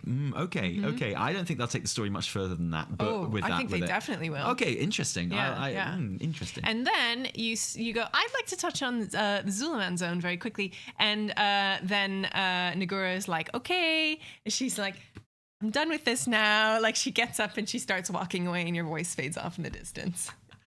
And like, so whatever question you wanted us to ask, I literally Nagura. can't remember what questions we asked. I can't remember. I literally threw away my cards with the me questions too. on them because I was like, this will be on the footage. Yeah. Sorry, everyone. And even if we could remember the questions, can't remember what answers were. So, literally, it is what it is.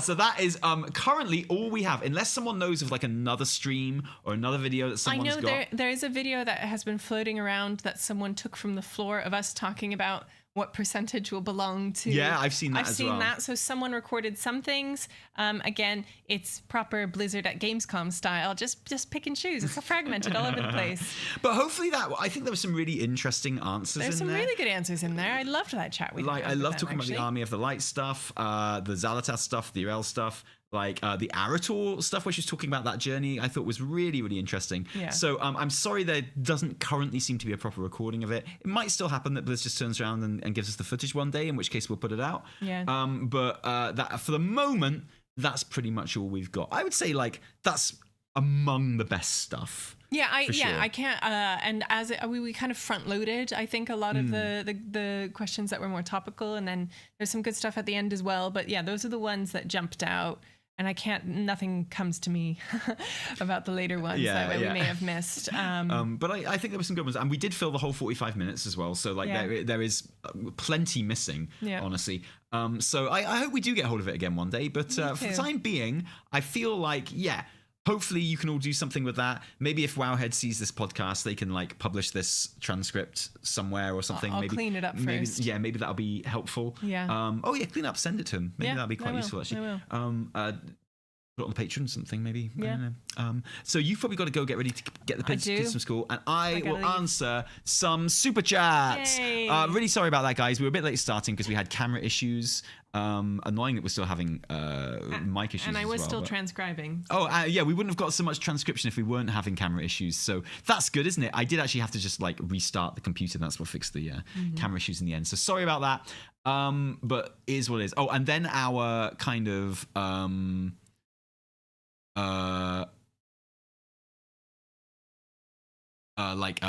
dual streaming software didn't work, started streaming on the wrong kind of like scheduled thing, so sorry about that.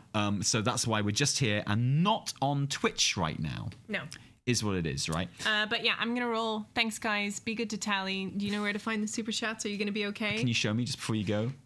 It's just not my thing. I don't know, babe. I don't know what's going on, babe. Scrolling. There we go. So just go to fan funding, right? There you go. Sweet. Got it. Okay. Well done. Okay, thanks, guys. I'll see you in a bit. Be good to Tally. Cheers. Bye, Evie. Bye.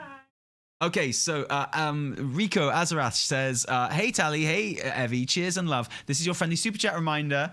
How's things? What's new? I think we covered that, but thank you, Rico, for always being here, always giving us our super chat reminder when we forget to do it ourselves. I appreciate that. Thank you. Mouth for War 86 says, sending much love from the UK. Hey, UK posse represent. Nice. I did enjoy Germany, by the way. It was very nice. I ate a pig knuckle like this big. So good. Had to draw attention to Evie dropping come hard and fast and Tally saying they just have to suck it up. That's weird. That sounds, Mouth for War, that you're implying that we somehow indulge in innuendo on this show, right? Which is unheard of. How dare you sully the family-friendly name of our great show with those innuendo accusations? Fuck you.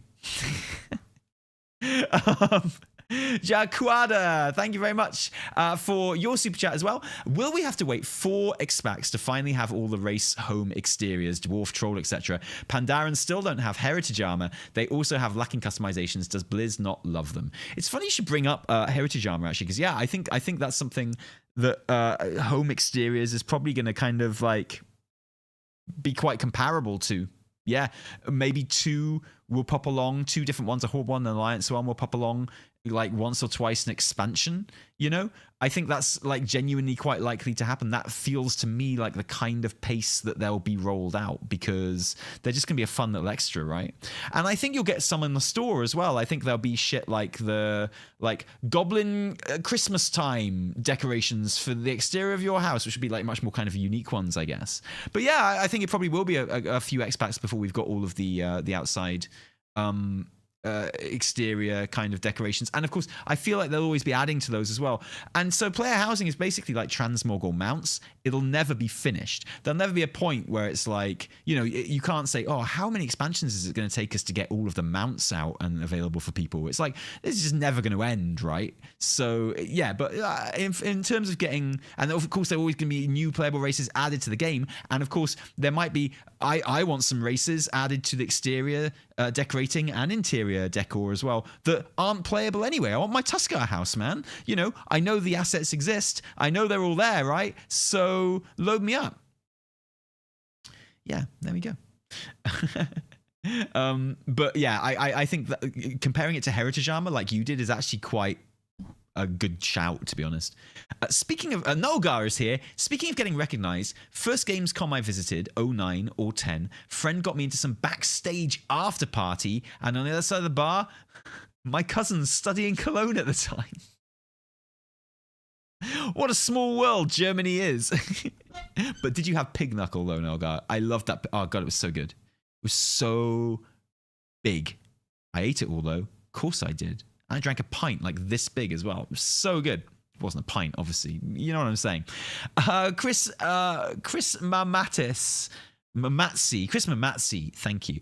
Do you think the light is self-serving in the cinematic trailer? It doesn't help until after the Adrian says, if we fall, there will be no more light. Interested to know your thoughts. Much love from Australia.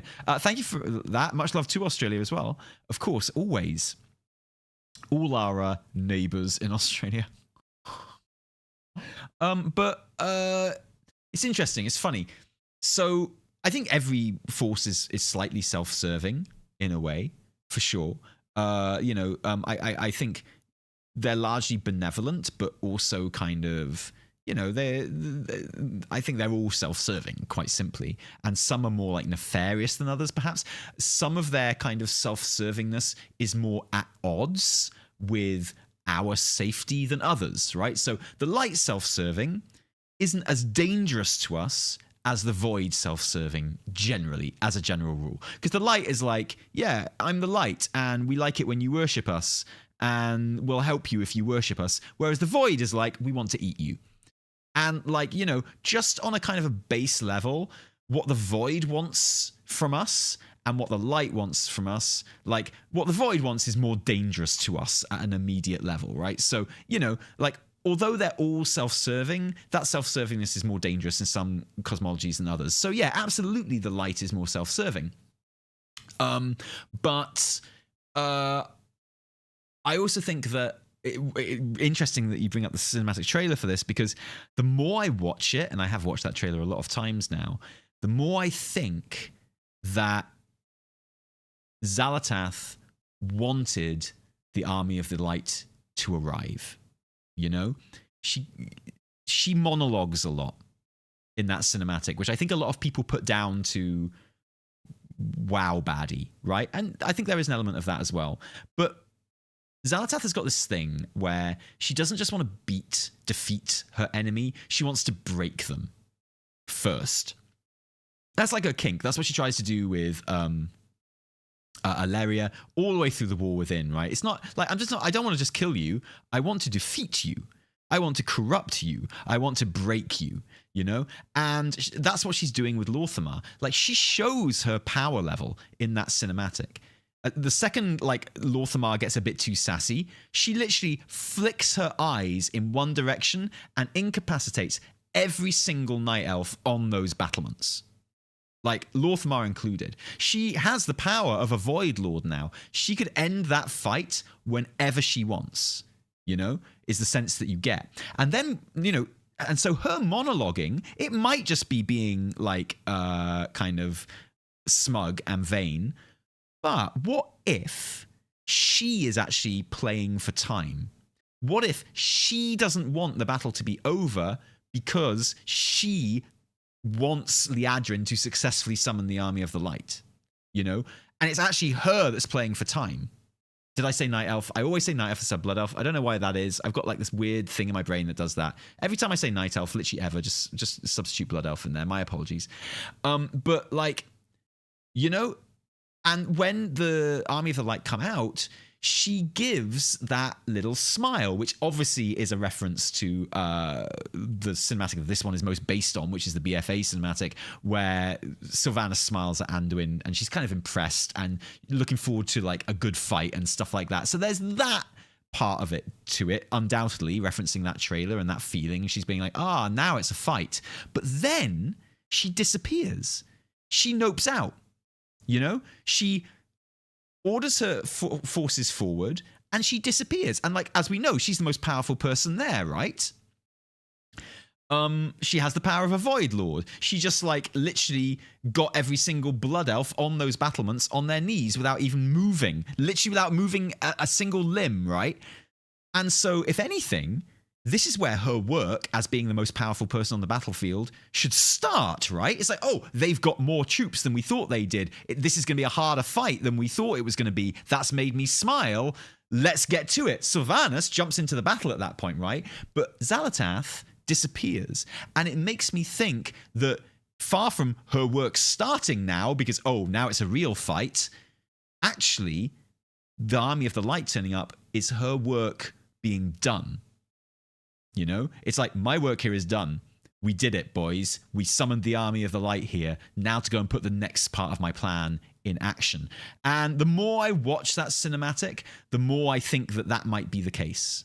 You know, she's like, ha, I knew you'd get them here, sort of thing. And it's like, okay, well, why? Why does she want the Army of the Light there? You know, is it, and I guess the first question you should ask yourself to try and find that answer is, where were the Army of the Light previously that they are not anymore? Because that's probably the answer, right? So I think that's a really interesting idea. The idea that, you know, the light is self-serving, but actually it was fully Xal'atath's intention to call them there. I don't know. We'll see. Hope that answered your question, sorry. The Mozart groupie. The Moz Art groupie. I'm so thrilled with the Haranir customization. Me too. I was so impressed when those popped up. Like, I went from being basically uninterested in the Haranir into being very interested in the Haranir. But I also understand people are frustrated. Do you think Blizz will ever do more for the old races? I think they will over time. And I think there's precedent for that as well. I think, you know, obviously in Shadowlands, every existent race across the board got a whole new slew of customizations, and some got more than others for sure. Some still feel like they're very thin on the ground. Blood Elves for one. And I think that, like, Last Titan would seem like the obvious time, or the expansion after Last Titan would be the obvious time to have another big slew of character customizations come in. But it's something they do add to occasionally, just not in like huge numbers. But yeah, in answer to that, I would expect on a long enough time frame new customizations. I mean, we might even be due a model update soon. We've had like the updated models from WoD for longer than we had the old vanilla models. So, you know, these models that are in game now for our characters are like amongst the oldest things in the game at this point. And you could maybe say that we're in line. I don't think we are. I think they look really good, but you could maybe say we're even in line for that. TBP 4C Freedom. Hi, did you guys ever do a reaction video to WoW's Darkest Secret by House Hexagon? Just came across it and saw lots of reacts, but didn't see you guys. Is that the one that's done like a kind of a crime documentary? I remember that coming out a few years ago, and yeah, you're right. Loads of YouTubers did reactions about it. I didn't want to play the reaction game with that. I remember it coming out, and I remember watching it because everyone told me to watch it.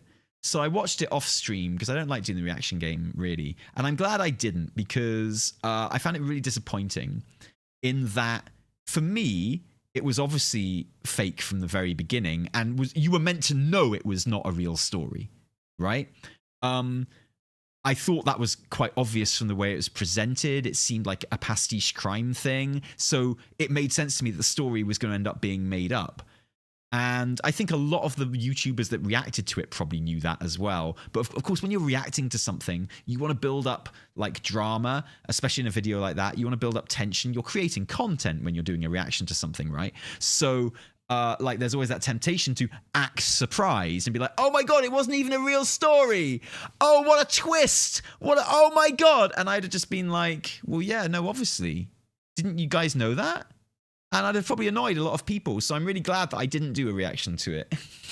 And I also thought like the message of that video was a bit shitty. If it's the one I'm thinking of, wasn't it like, oh, look, I just made a really good story that kept you wrapped and entertained for 10 minutes. Why can't Blizzard do that with their Warcraft stories? Am I thinking of the right video? Is that the one?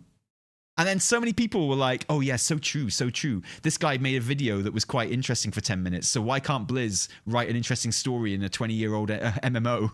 And it's just like, I think they're kind of different things, bro. Like, your story, by the way, wasn't even true. So, like, I just felt like, yeah, I thought the message of the vid was a bit meh, but I loved all the production, like, leading up to that, and I thought it was a fun romp, that little story. I thought it was really well done. But I thought the entire point of that production and that presentation was to show us that it was a made-up story right from the very beginning. So I was a bit confused when people didn't get that or were surprised that it turned out to be a made-up story.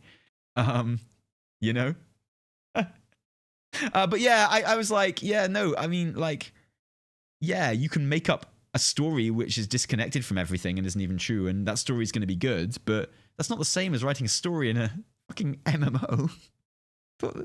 But everyone just fucking hated Shadowlands at the time. Everyone was just really angry with Shadowlands. So, I mean, yeah, it's just where people's headspace was at the time. But I think it's a bit silly, the message of that video, personally. So another reason why I didn't do it, like, I'm glad I didn't do a live react to it, right? Hey, so which Alliance city, Isilon, which Alliance city the Horde gets 2/3 of? Or is it really World of Alliance? I don't know, man. What about Belemeth?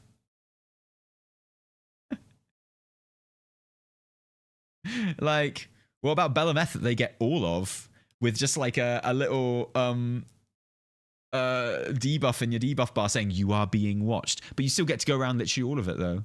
What about that? Does that count? Do you think it will cause conflict later? Yeah, I think all of it will. Yeah, and I've seen a lot of interviews and stuff where they have mentioned the conflict that is going to cause. I don't think it's going to be a major issue, but I think it will feature in the story, that kind of conflict a little bit, which should be quite fun. I know you're saying it like jokingly, but a lot of people say it seriously, and I'm like, I never keep track of the Alliance Horde stuff. Until recently, I think we're at the stage now where, honestly, the lack of Horde in the War Within is noticeable. Even to me, someone who doesn't keep track of that kind of stuff. I never really care if something is Alliance or if it's Horde. You know, I actually really, really liked BFA with its Horde storyline and its Alliance storyline. I was happy to play both. And that was awesome. And that was great. So I just don't keep track of that kind of stuff. But even I notice that, obviously, like, it's all Alliance characters and stuff in the War Within, and I think that's one of the reasons I found the Midnight cinematics so compelling and so entertaining. Personally, was it was like, whoa, look at these cool Horde people, look at these cool Blood Elves just doing their thing, right? It's so cool. You don't see them in this type of cinematic ever, so this is awesome, and it felt. I think that's one of the reasons I liked it so much. The Zelda Symphony. Thank you very much for your super chat. Love you both. I'm at work. I'm still drinking that Mountain Dew. I'm still waiting on my Drakthir Paladins. John Pendragon, who is, I guess, the Zelda Symphony, donated many, many codes to us for the Mountain Dew like motorbike, the mount in game, which we were able to give away on our stream. So thank you for that. Absolute legend, as well known. Avid Dobkin, thank you very much for the super chat. Arator, exploring Paladin seems like an opportunity for Tyr to come back into the picture. No, yeah, absolutely. He's absolutely there. He was all the big storyline in Dragonflight in kind of bringing Tyr back. And the storyline was literally just bringing him back. We did nothing with him, and like reforming a silver hand around him as well, which is great. But last time we saw Tyr, of course, he was sitting on his little throne with all the new silver hand around him, and he was doing a contemplating. He was doing a big old contemplation, wasn't he? He was like, I got to rethink some things. The world has changed so much. A lot of what I thought I knew about the Titans and stuff has been thrown into disarray. I've got to really come to terms with this stuff. So that boy be contemplating. And you're absolutely right. That will fit in very well with Paladin stuff in Midnight, but also with the Army of Azeroth. So the Army of Azeroth is like this thing. I wouldn't say it's even a theory, more of an observation that Azeroth, the World Soul, certainly seems to be building up her own kind of army to act on her behalf. You know, the Thragar from Dornagol are an obvious example of this. The Thragar were earthen dwarves who were tasked with working in and around the world soul itself, in and around the containment unit, they don't call it this, but the prison that is holding the world soul in place and protecting it. The earthen that were working around that and that were exposed to the powers of the world soul were transformed into, well, Magni, basically, like diamond dwarves, who then went off their programming and tried to release the world soul from the prison. So this is clearly Azeroth influencing these dwarves, these earthen, turning them into diamond dwarves, and enlisting them to help her. That's clearly what she did with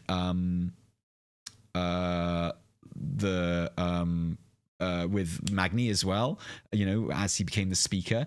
And she's also done it with the dragons too. The dragons lost their aspect powers in Cataclysm. They have powers back again, but not from the Titans like they had originally, but from Azeroth, from the world soul itself, which they explicitly say is not Titan magic.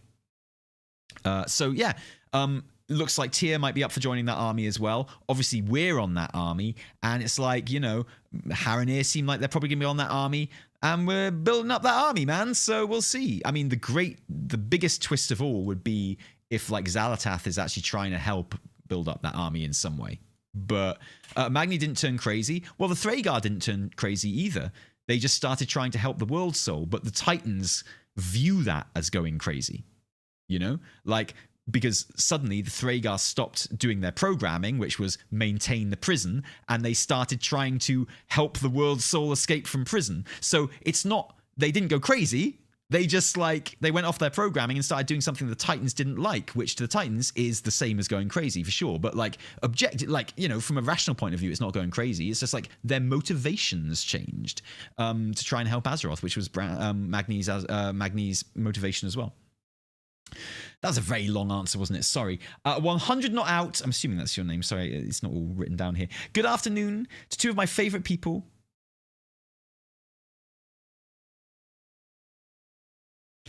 I'll tell Evie you said hi, thanks.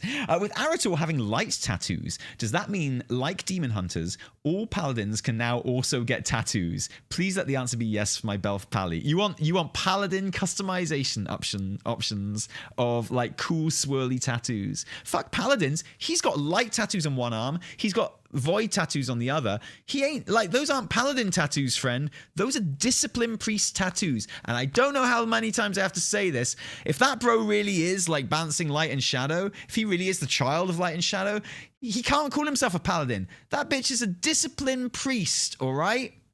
Discipline priest. I hate this discipline priest erasure. It's oh yeah, they play with the void and the light, unlike anyone else on Azeroth. It's yo, do I mean nothing to you? We've been meta in Mythic Plus for 3 seasons. Don't forget about us like that, dude. But yeah, bring on the tattoos, man. Excellent. Zantiv, sorry, what's the name there? Well, I'm going to call you Jan, all right? Thanks for taking the effort for getting this info. Indeed, sadly, we can't see it on video. Do you think we eventually will go back to the BlizzCon format? Well, I think probably it is very likely that we'll be doing that at BlizzCon next year. Yeah. Sorry, that sounded facetious. I didn't mean it to sound facetious. Sorry.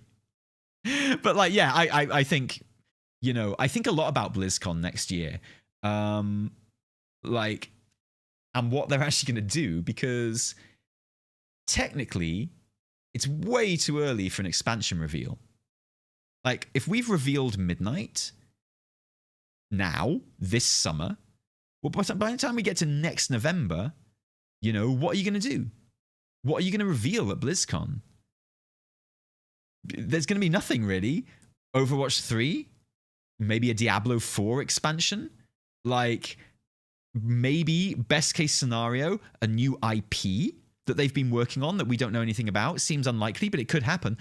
Honestly, the biggest thing they could possibly reasonably announce at BlizzCon next year, and you'd want them to do something big, right, for the first BlizzCon back for 4 years, would be a WoW expansion. But it feels maybe way too early. I feel I don't know what you guys think. Let me know. But I feel like they're going to announce. I feel like they're going to reveal Last Titan. I feel like they have to. I feel like, that's the only thing, that's kind of their only option at that stage. I don't know what you guys think, but I feel like anything less than a WoW expansion announcement, and that BlizzCon's a fucking flop. And I'm not just saying that as a WoW stan, right? Classic Plus isn't gonna be enough. I'm sorry, guys. Like I love Classic, and I want there to be Classic Plus, and my heart goes out to all the people that want Classic Plus, but it just wouldn't be as big a deal as a WoW expansion. And I know I'm not doubting Classic players' love for the game. I love it too. I want Classic to be as popular as anything, and I want people to play it, and I want people to love it, and I want it to be everything that you guys who do actually bother playing it want it to be, because you're the important ones, right? What I want for Classic isn't important. What you guys want from Classic is important, and that's awesome. I want it to be brilliant, but I think in the wider scheme of things, it's just not as big a deal, you know. I just don't. Classic Plus would be great, and it wouldn't surprise me in the slightest if they announced it. I think that would be a great announcement, but it's not new WoW expansion levels of announcement, is it? Maybe you think I'm wrong. Tell me I'm wrong. Wouldn't be the first fucking time. But like, yeah, I mean, is what it is, right? I feel like they're going to have to announce or reveal Last Titan. That's what I think. But I don't know. New IP, sure, but even that wouldn't have like the same kind of excitement, right? I don't know. Insider secret, it's wine o'clock. Oh, thanks, Goldtooth. I will take that $50 that you just popped in a super chat for me, and I will go and spend it on something excellent, maybe wine. No, you said wine. I'm going to go get wine. It's going to be wine. Absolutely. I can make that promise to you, my friend. After this podcast, I will go to the shop, I will buy some wine, and I will drink it as I'm raiding tonight. Facts. Gokan-son, cheers. Thanks for your guys' hard work in Germany. A new BlizzCon email came out, and it mentions game announcements and reveals. Do you think we'll get a whole new IP? Oh, shit. I did not see this question before I basically answered it in the last one. Apologies about that. Do you think we'll get a whole new IP? And if so, what kind of game would you want to see? I thought the survival games sound brilliant. Like, I really loved the one bit of art that we got for the survival game. Sounded really good. And I think if there is a new IP announced at BlizzCon, it seems likely to me that it's going to be whatever the survival game turned into. You know how like Overwatch famously was a different game, and like they realized they didn't like that game, so they basically took a load of stuff they'd made for it and turned it into Overwatch. Because that has happened, it's easy to kind of feel like, oh yeah, maybe that'll happen again. And maybe the survival game. I had friends working on that survival game. They thought it was awesome. It looked really good. It had like a cool like Ghibli looking vibe. It had kind of like a Princess Mononoke looking vibe. You know, it looked cool. A StarCraft FPS. Yeah, I kind of feel like one thing Blizz aren't gonna do is make the same genre of game as one that already exists. You know, they've got an FPS, unless it's like a single player campaign FPS, which I don't think Blizz want to do. All their games have to be live service, and all their games have to be like make money off them forever type games. That's just where they're at these days, and for the last 25 years. So unless it's that kind of FPS, I can't see a StarCraft FPS happening, to be honest. Yeah, likewise a StarCraft MMO, because you know they've got an MMO already. So I don't see that happening, and likewise I don't really see an RTS happening. I just don't think there's markets I don't think Blizz will think there's a market for an RTS, a new RTS anymore. I think they are probably right in the numbers that they're talking. Like I think you can make a really successful, really cool RTS. Which is great and which loads of people play, but not in the kind of numbers that Blizzard wants. So, and not in the kind of long term that Blizzard wants. So I don't think they'll do that. Maybe some kind of XCOM type game would be really cool. Like using characters and locations and lore from StarCraft and having that as an XCOM game. That could be fun. Can you do multiplayer in XCOM? Guess not. Probably not then. But I think that'd be fun. I'd be down with that. So yeah, but like I say, I think the one banker would be Last Titan, but I don't think they're going to do it. I think they'll be very wary about making too much of a fuss of mobile games at BlizzCon as well, for obvious reasons. We'll see. I'm intrigued. I'm very intrigued. Asian Persuasion says, hey, Talium Rogue Evie, do you think we'll ever get hero specs similar to Guild Wars 2 elite specializations, like hero specs wielding specific weapons, i.e., Beastmaster, dual wielding, or Glad Stance Warrior? No. I feel like weapon swapping to change your abilities and spec and stuff in Guild Wars 2, or at least it was like 15 years ago when I played Guild Wars 2, is like baked and integral in like the mechanics of the game. I can't see Blizz introducing a hero spec that forces you to change your weapon, because weapon is one of like the highest stat gear pieces that you get.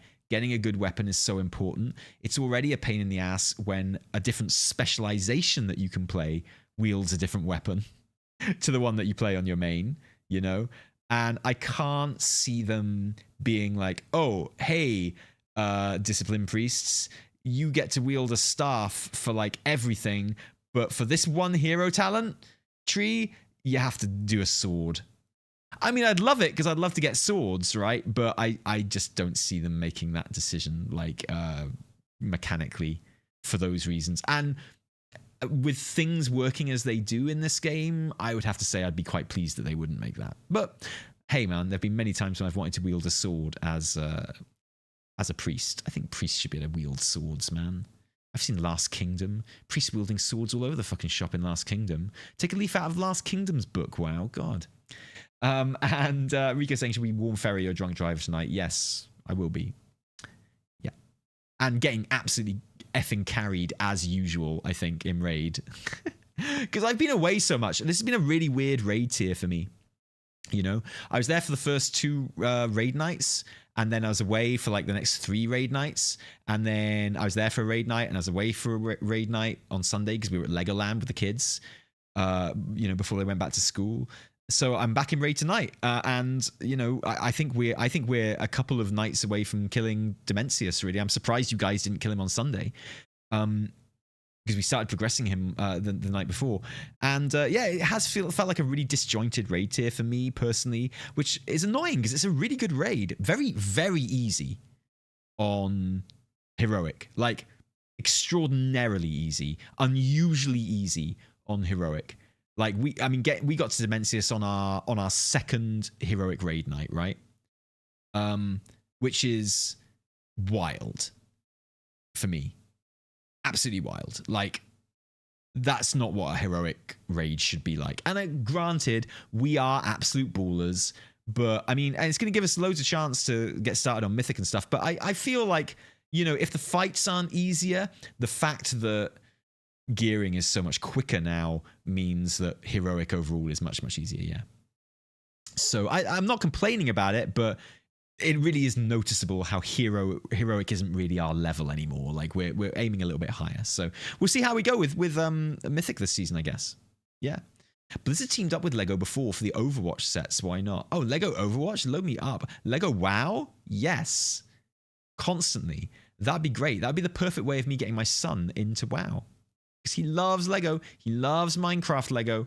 They love all that stuff. Okay, guys, thank you very much for joining us today. Thank you for everyone who joined the live recording of this on our YouTube channel. Sorry it wasn't on our Twitch at the same time. Restream software went a bit funny. Don't know what happened there. Whatever.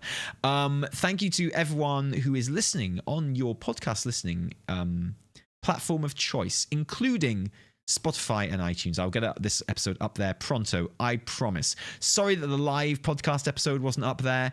The sound quality is not something you'd want to only hear on headphones. You really need to watch that one on the video, you know, because it's coming from professional microphones and professional sound recording equipment, but it's still like a live con environment, and it's not the kind of thing you want to be listening to like as just a an audio podcast, I don't think. Watch that one on the video. It's really fun.